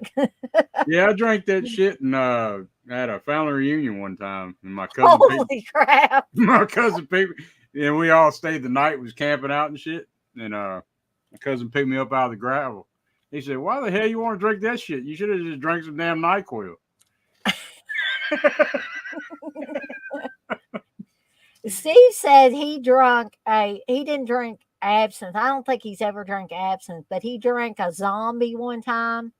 Yeah. I've had a zombie too, but I don't think I really had a zombie. He said he drank one at a bar one time and he became a zombie. That's what he told me. I don't He remember said that. jack shit. That absent, that stuff. Yeah, it wasn't even really worth it. All right. So, Dirk, you got anything else to add to Jason Goes to Hell? Jason Goes to Hell. You got the Cardarian. How is that? How you say it? The Cardarian dagger. On Darien Dagger? Yeah. The damn Book of the Dead and all that shit. And Jason's a super deadite. Goes to hell. I mean, it's just still a fun one to watch. I mean, Yeah, it's fun. I will agree with that. And I did do a watch along on my channel for that one. for Jason Goes to Hell. Yeah, I think I remember you doing that. Yeah. For the last, I think it was the last Friday the 13th. We did that one, but I did a watch along on Friday the 13th for Friday the 13th. yeah. I don't do too many streams on Fridays because that's usually when I take a break. But I made the mistake of doing those drive-in movie nights on Fridays because I was kind of trying to fill in the hole left by the last drive-in not being on for a few weeks. But they're returning this week. So, did anybody watch that Joe Bob thing, that Walking Dead spinoff thing or whatever he was hosting? No. I think that was Sunday. I guess it was Father's Day when he did that. Yeah, I didn't. Like, I've been up in Dallas, you know. Oh yeah, so you wouldn't have been able to. Yeah, that you're limited on what you can watch in those rooms. Yeah, it probably cost too much to get something like that too.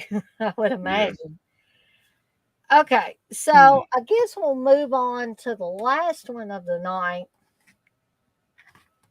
which is the remake of Friday the 13th. And again, I would like to say, I'd like to go on record as saying, this is a remake I didn't hate. I can watch this one. I can tolerate it. I didn't like it as good the first time around, but the second time I watched it, Steve and I did a watch along for it. We were in that stage where we were doing commentaries or watch alongs where we would put titles of movies that he put some that he liked in there. I put some that I liked in there, and whatever we drawed out of the hat was what we would do a commentary over. And we did that for a little while. Hence us doing offerings one time, which that is one of our best commentaries ever. I need to actually put that one up on my channel. I don't know if CK has put that on Patreon or put that somewhere on Dead Pit. I can't even talk Dead Pit. But Wes, if you can share, if you know that or not, you can let everybody know.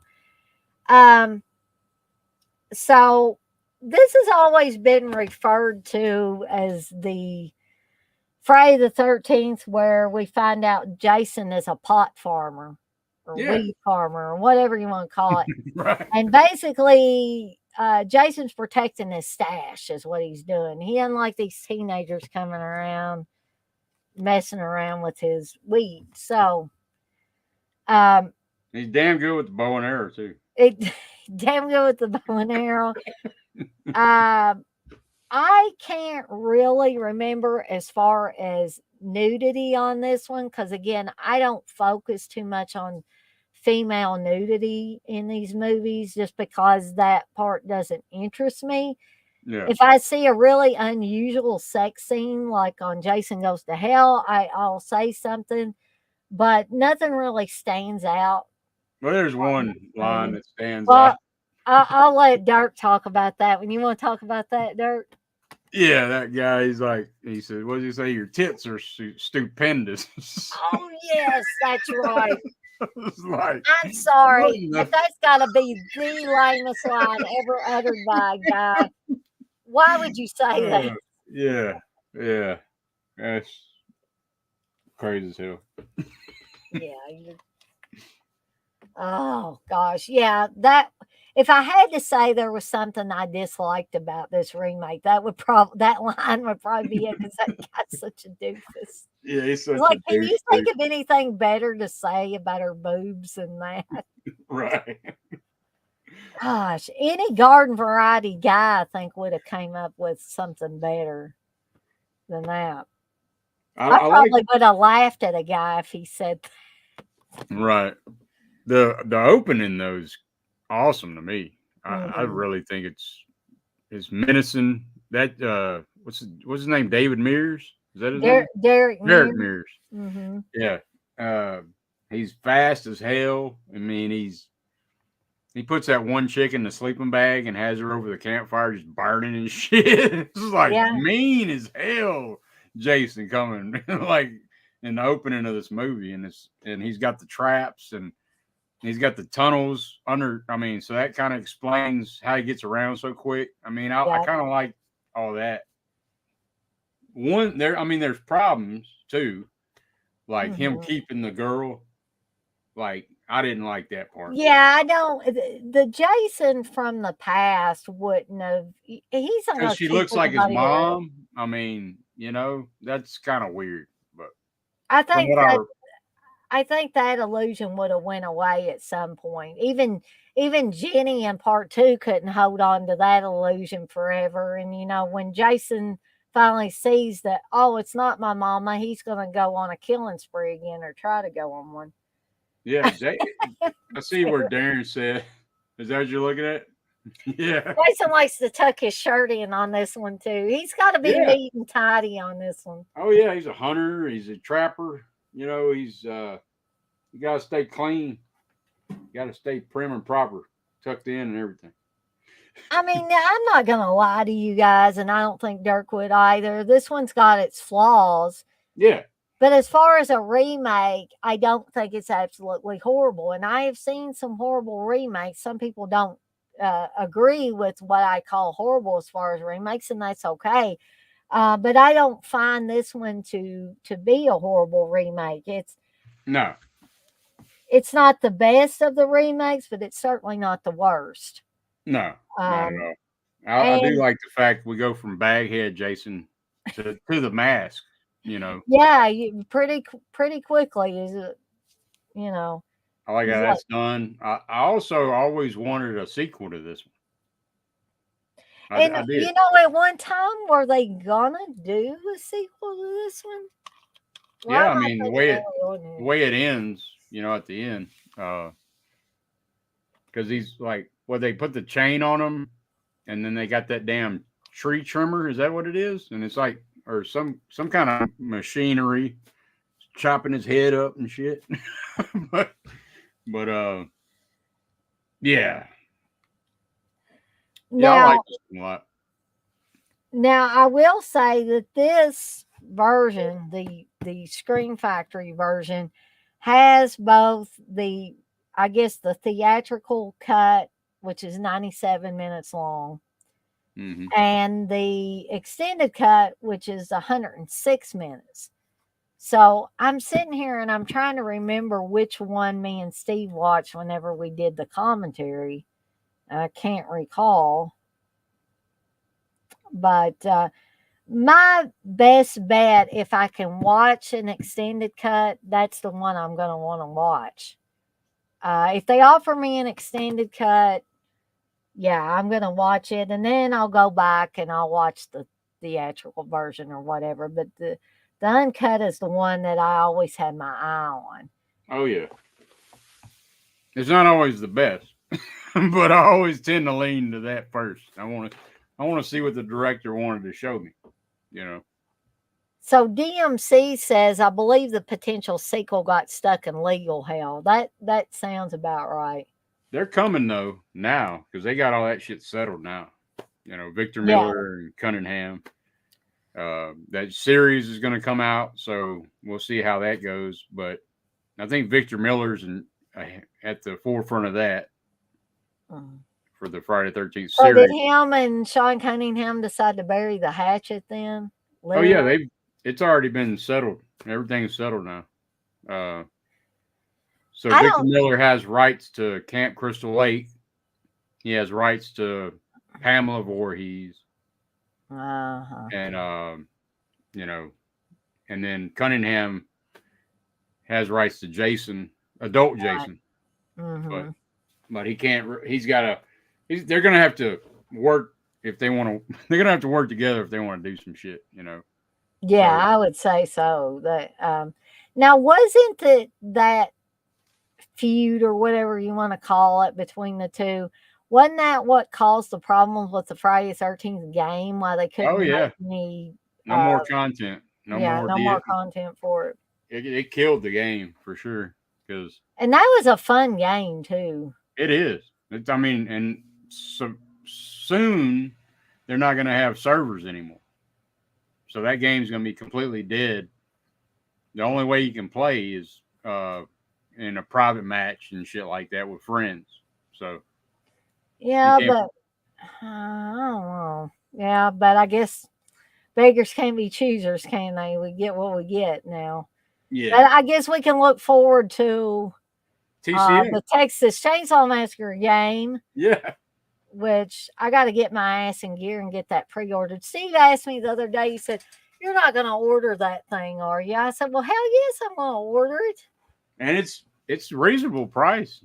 I mean, I Hmm. didn't $40.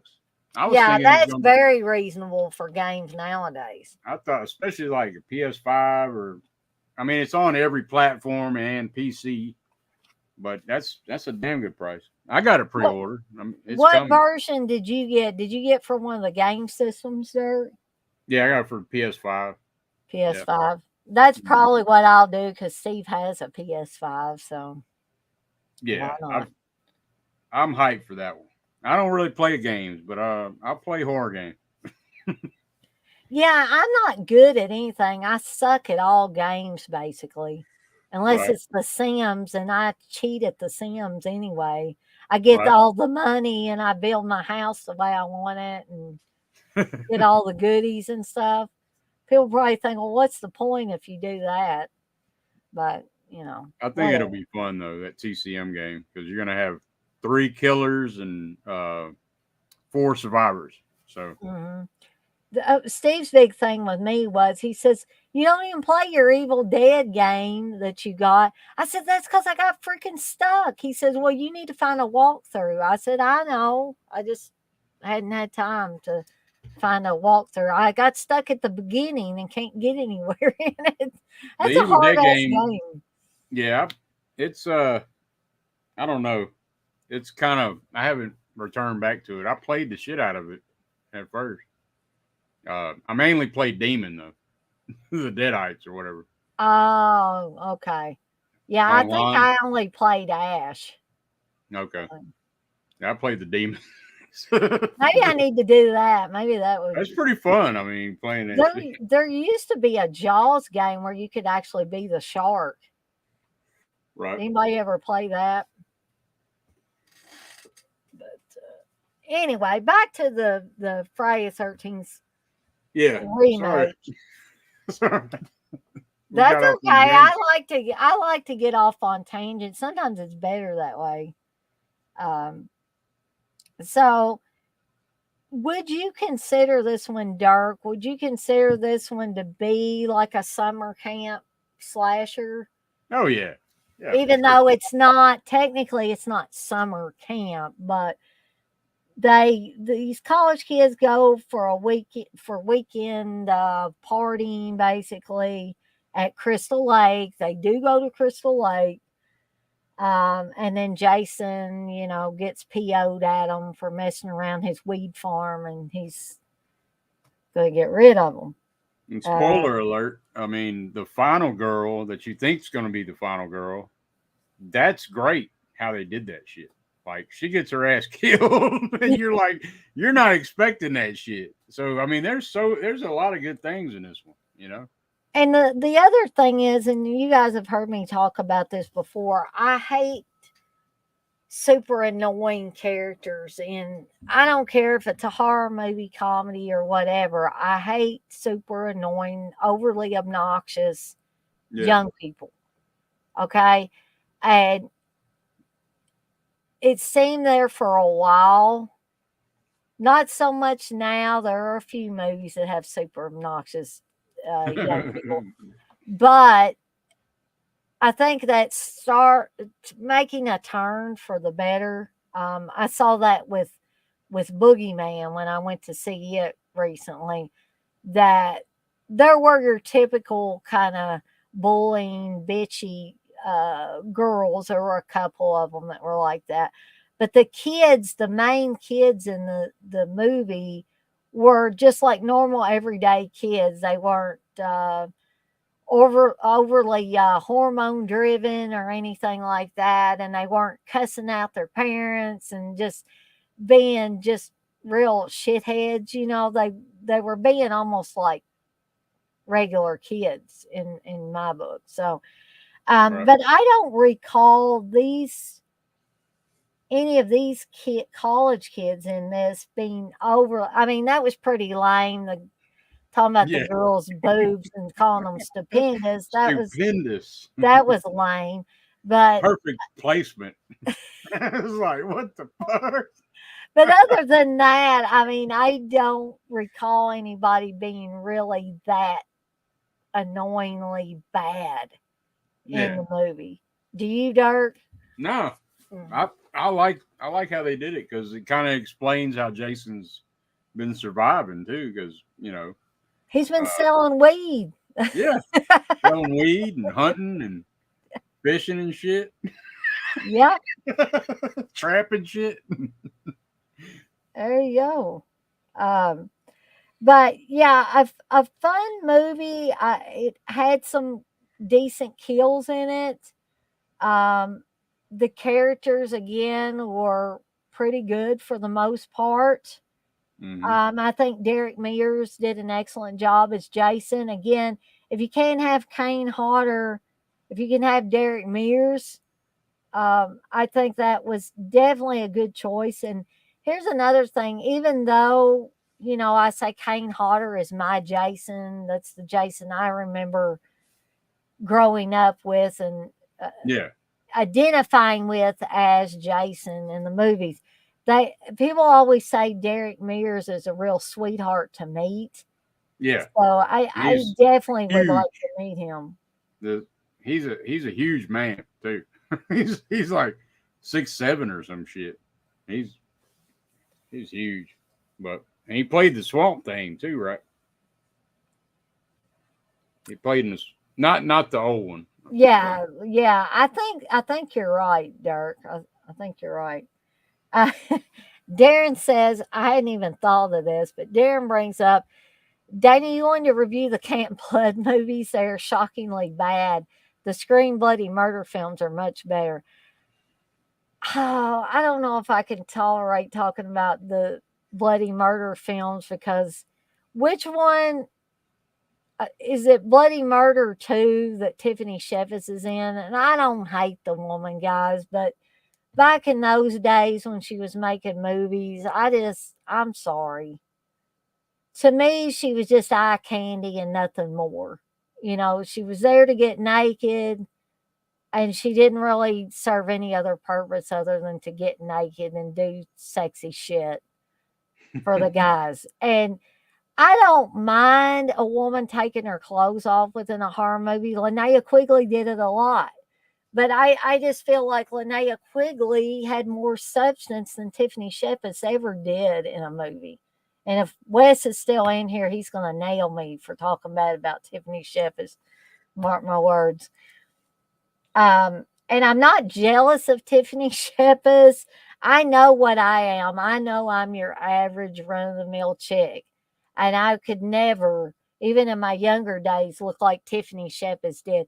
She's definitely got the figure. She's she had it going on. I don't know if she does now, but she used to. And so I guess she was proud of her body and wanted to show it off. But that's they just not me. Tiffany Shepis has a podcast with Kane Hodder Mhm. and Felissa Rose. Uh, Yes, Casual she does. Friday. Is that what it's called? I Casual think Friday. so, yep.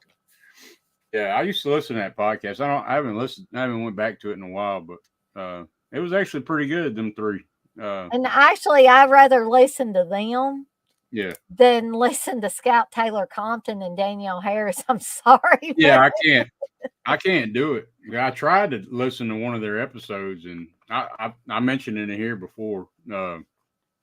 I did listen to the one where they talked about JLC, but they sound like Then I listened to another one and it was talking about just sex shit and what do you call it? Women farting in jars for yeah, who simp cares about that? for simp men and shit and you know And uh, I used to have a lot more respect for Danielle Harris, and then when she started doing all this weird shit, yeah. and I'm not just talking about the stuff she's doing with Scout Taylor Compton, and she was doing some weird shit on her own.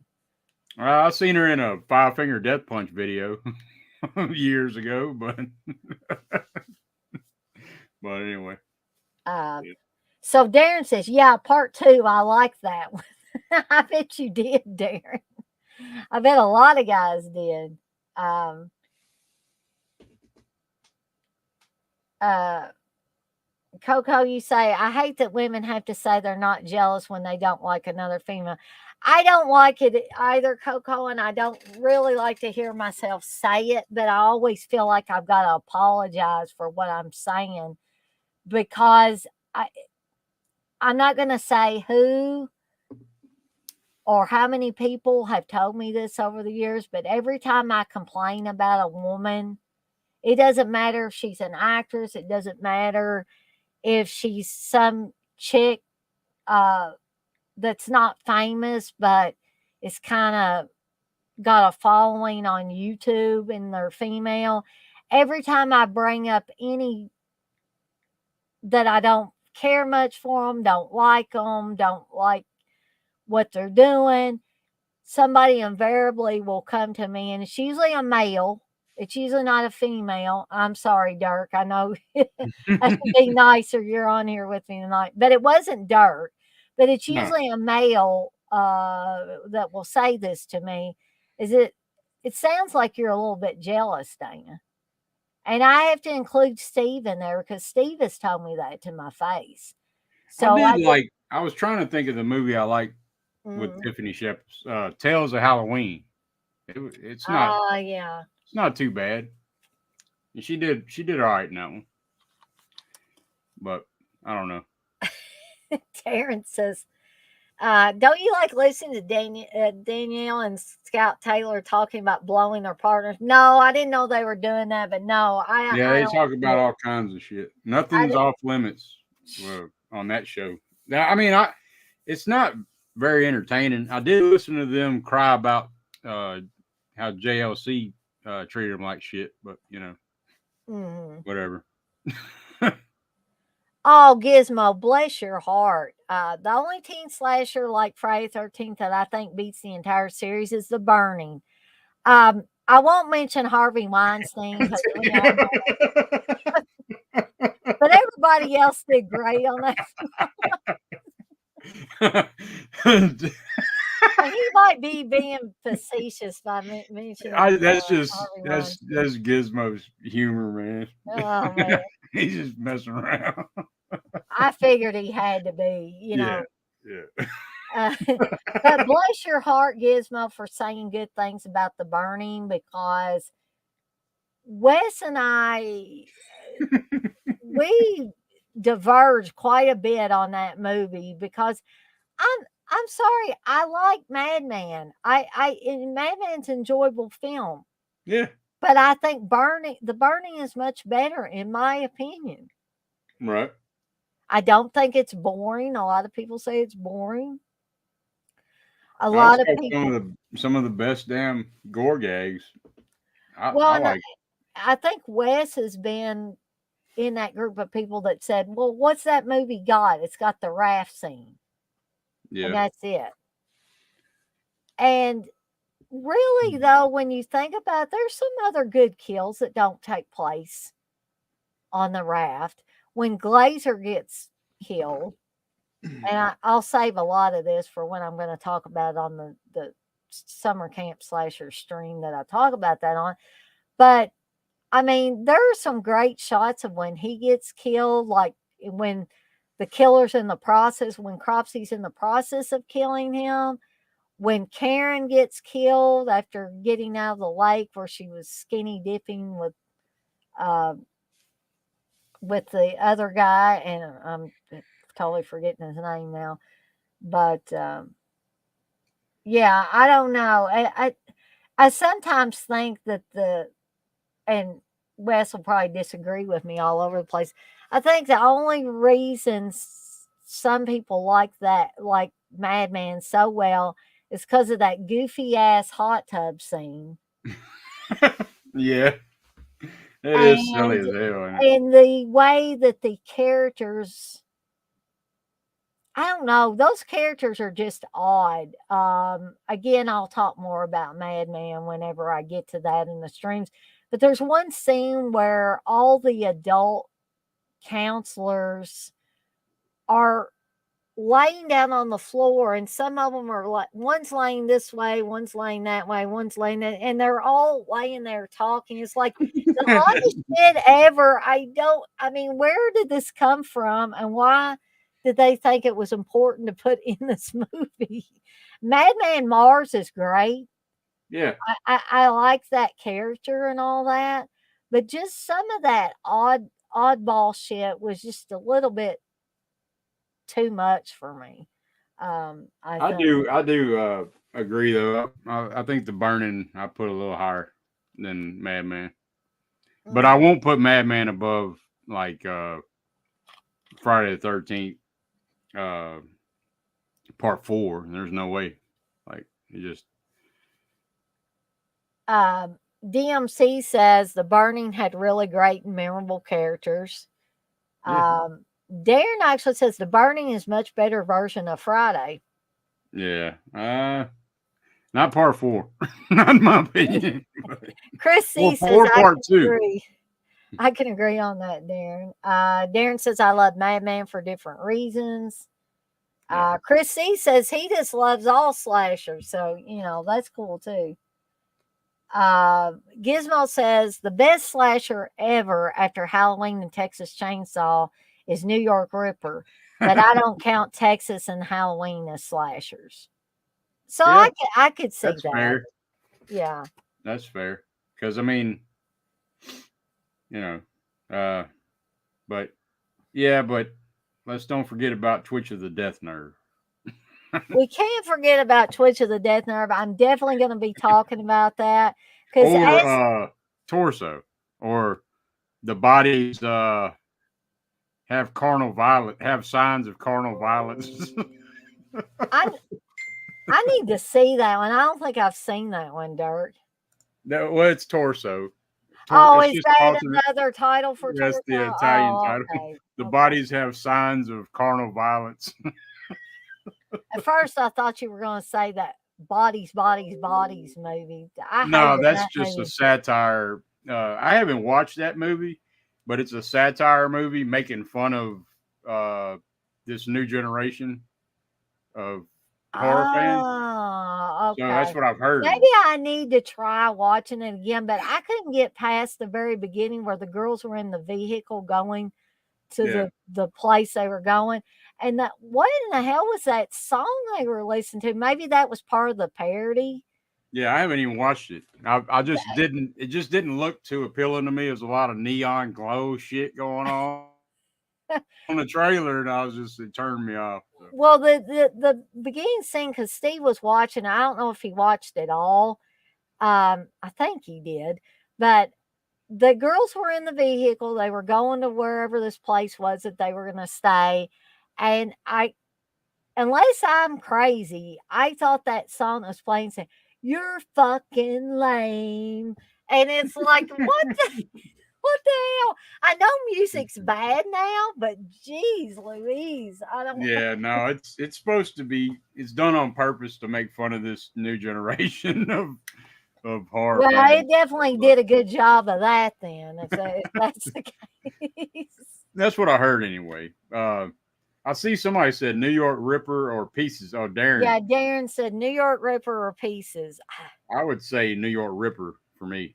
I'm But going to have to go with Pieces because okay. I'm just such a huge fan of that. Man, I like New York Ripper. I like it a lot. That was New kind York of Ripper is mean as hell. very mean spirited film. Yeah.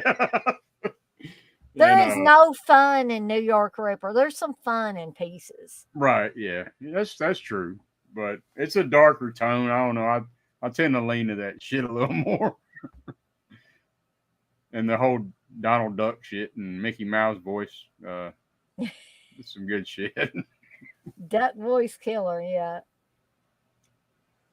Oh man, Chris C hasn't seen Pieces. Oh man, you need to Oh remedy man. that, Chris C. You gotta see Pieces. I'd Yeah. love to hear your thoughts on that. Yeah, you gotta see Pieces. Come on now. Darren says it's too close to call. Yeah. I And love them DMC both. says I love both those films. But New York Ripper, yeah, for sure. DMC says New York Ripper all day. So we got some Pieces fans. We got some. I think we got a pretty equal number of New York Ripper fans in here. I love them both though. It's hard to. That's like choosing your best kid or something. I know some of these questions. That literally, it's like, who do you want to live with, your mother or your father, or something like that? Right. You know, it's very difficult. So, Dirk, anything else you want to bring up about the remake? Any highlights or anything like that? Just I touched on it a little bit. Like where you're following this main girl. She don't do anything wrong. She does everything that a regular final girl does. And you're just thinking, okay, she's gonna make it. You know, that's what you're thinking. Well, that shit gets turned on its head. Fucking she gets her ass killed, and then he finds his sister and then gets away with his sister.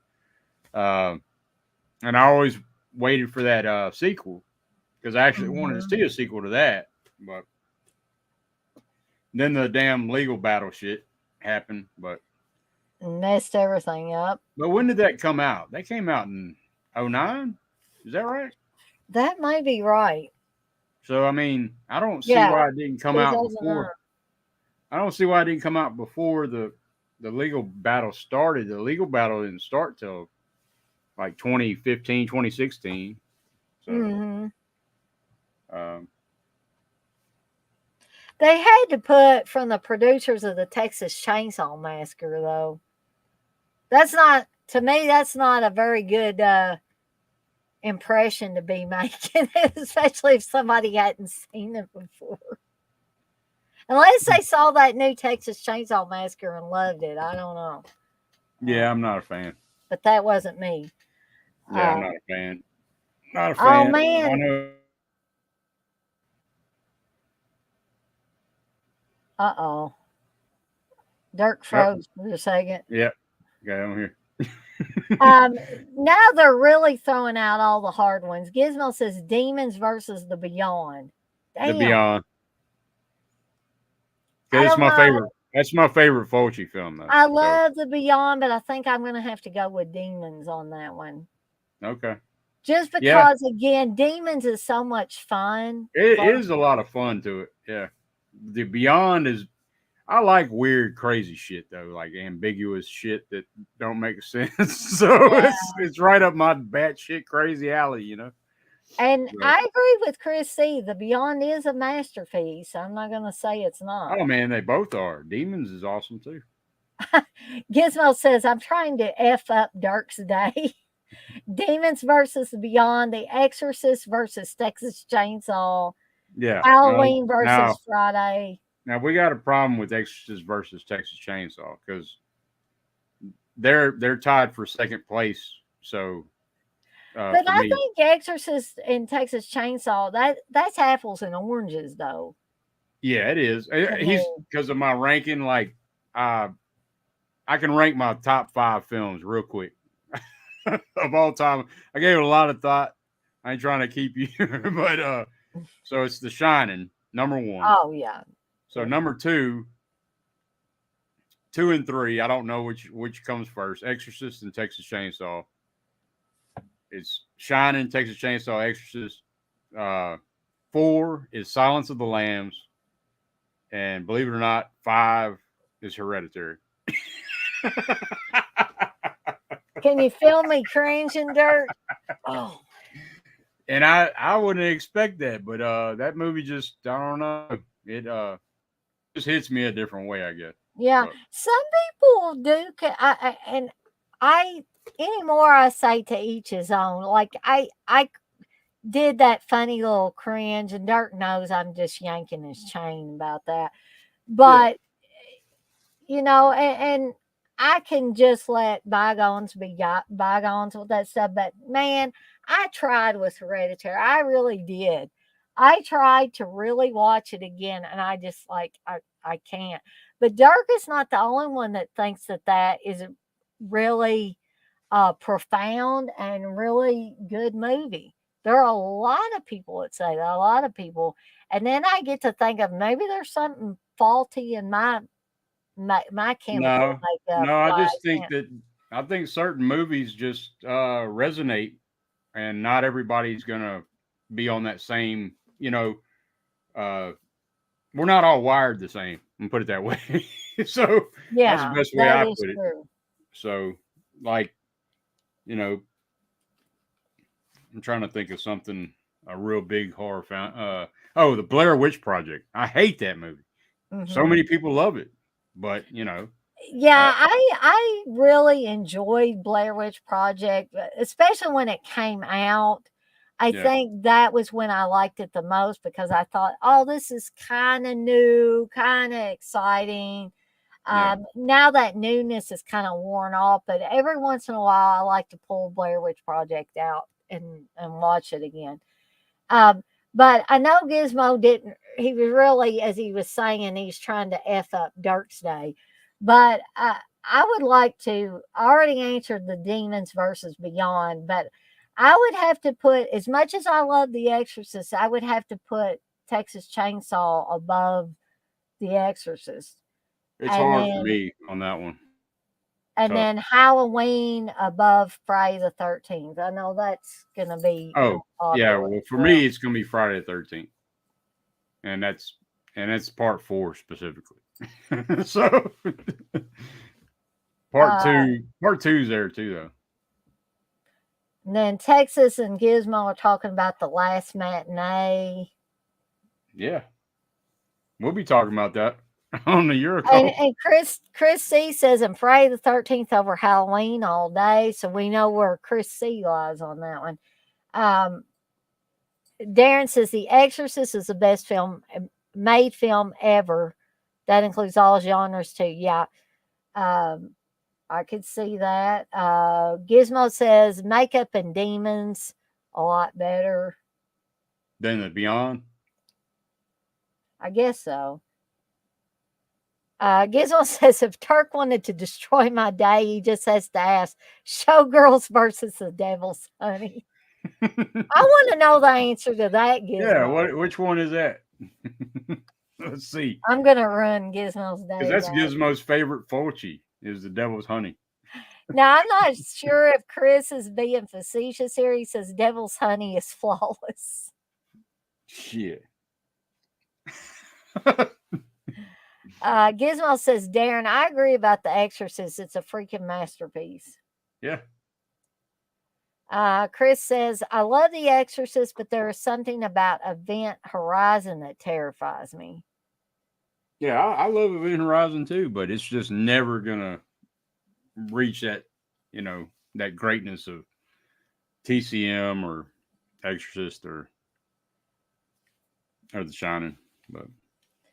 But guys, Yeah, it is almost midnight, right. and I've had a ball tonight talking Friday the 13th films with Dirk, and I'm glad that he was able to join me on this. You're welcome back anytime you want to come on, Dirk. I Um, appreciate you having me.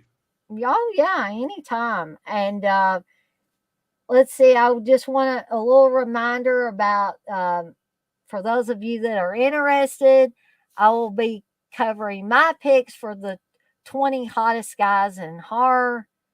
So guys and gals can come in. They can weigh in on, like, you girls are full of shit. If you guys want to come in and just say that, that's fine. And I would love to hear what some of you gals think about some of my picks, because I'm sure there's going to be males and females alike that groan on at least a couple of these that I'm going to bring up. Thank you, Darren. Darren says, awesome stream, guys. Yeah, man. Appreciate it. Thank you, Blissful. Dana and Dirk, incredible live. Thank you. Appreciate it. Oops. I didn't mean to do that. There's no need to see me real big. Hit the wrong button there. Okay. So I've got that coming up. The 20 hottest guys in horror. Followed on Thursday by the Dead Pit Memories. I hope anybody and everybody comes. Even if you don't know that much about Dead Pit, come on in. You know, us guys and gals that have been around and have met the guys or have been listening to the show in its many incarnations over about the last 17 years or so, we'll be able to fill in the blanks. And who knows, we may turn some of you non-listeners or non-watchers into Dead Pit fans. And then Wes will love me because I'll turn some more people on to Dead Pit, maybe. That is my hope. Get them some more fans.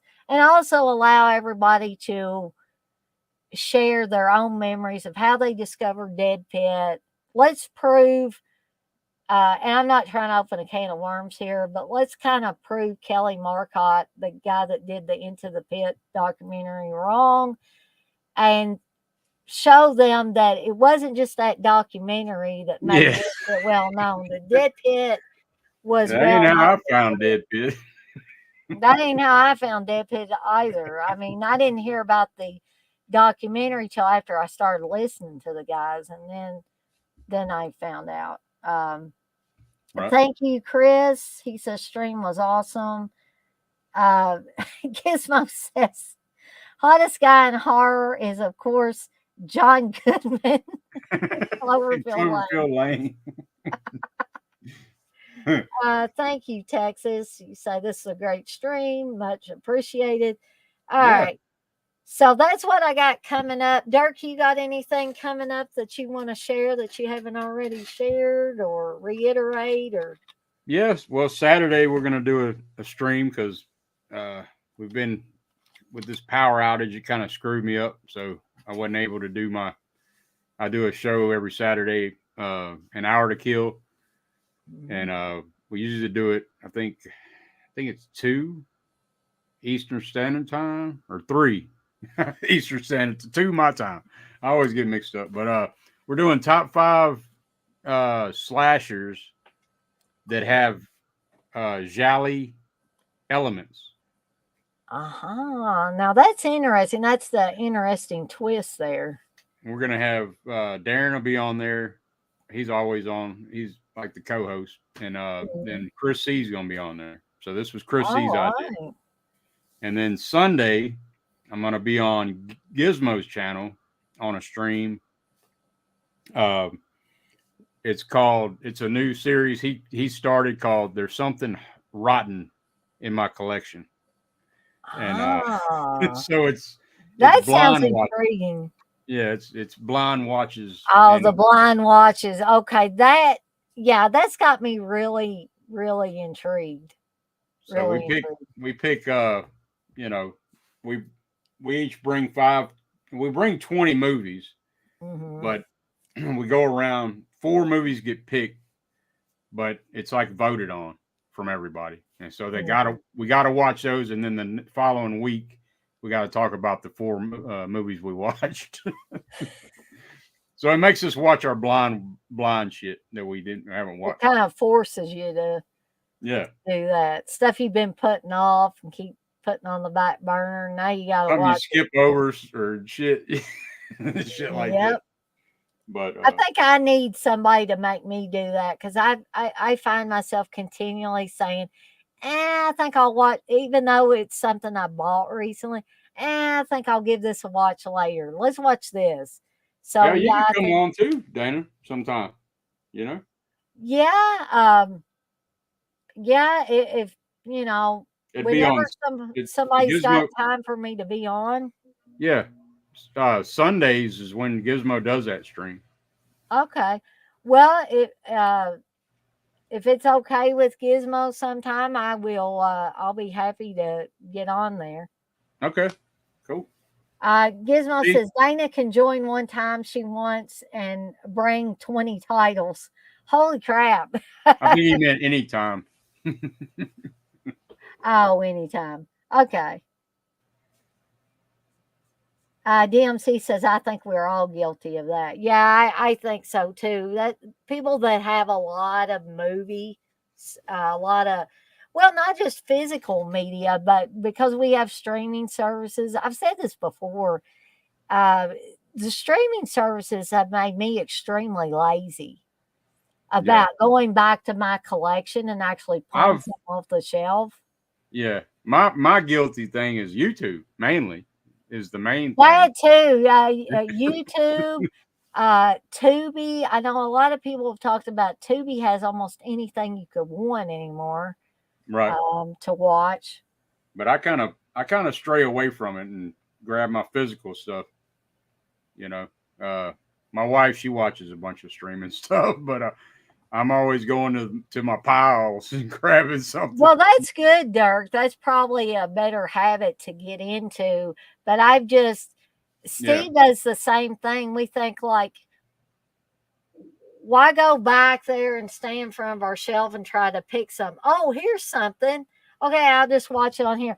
And I used to laugh at my dad because we would try to buy him movies of things like I got him a 2-pack VHS of Braveheart many moons ago because he loved that movie. right. Dirk, I don't think he ever took that thing out of the shrink wrap. But Yeah, if Braveheart was on like one of the cable channels or something, yep. we would just watch it right there. He says, Dana, I don't think about it. That was probably the last movie I ever bought him because Right. he won't ever watch the physical copies of what I would buy him. My mom will. Like Right. I've gotten her DVDs and Blu-rays over time and she will watch those. But You can't get the special features though on the services, But or see, cable. yeah, that's one thing though that my mom and my dad don't care about. They don't care Yeah. about special features and they don't care about like how us guys and gals that are really into the movies, like we're really into the horror movies or we're really into the Jallos or whatever. We want to watch them the best quality that we can. My parents could care less about if it's in Right. 4K, Blu-ray, DVD, third generation VHS. They don't care. If they can see it and hear it, Hmm. that's all they need. You know. So I guess that's just a generational gap thing between our generation now, Dirk, and like our parents' generation. It's Yeah, just because I a still huge buy my difference. mom Blu-rays, and it's the same thing, But I still buy them. Like, oh, Yeah, but I just figured it was like it got to be a waste of money to buy dad something like right. physical media when he's never going to do it. He just catches it on the I'll tell you fly. something. Yeah, I'll tell you something else I have done though that she does do. I give her Mhm. my digital code There you go. and set up her Voodoo account, and she'll Yeah. watch them like that.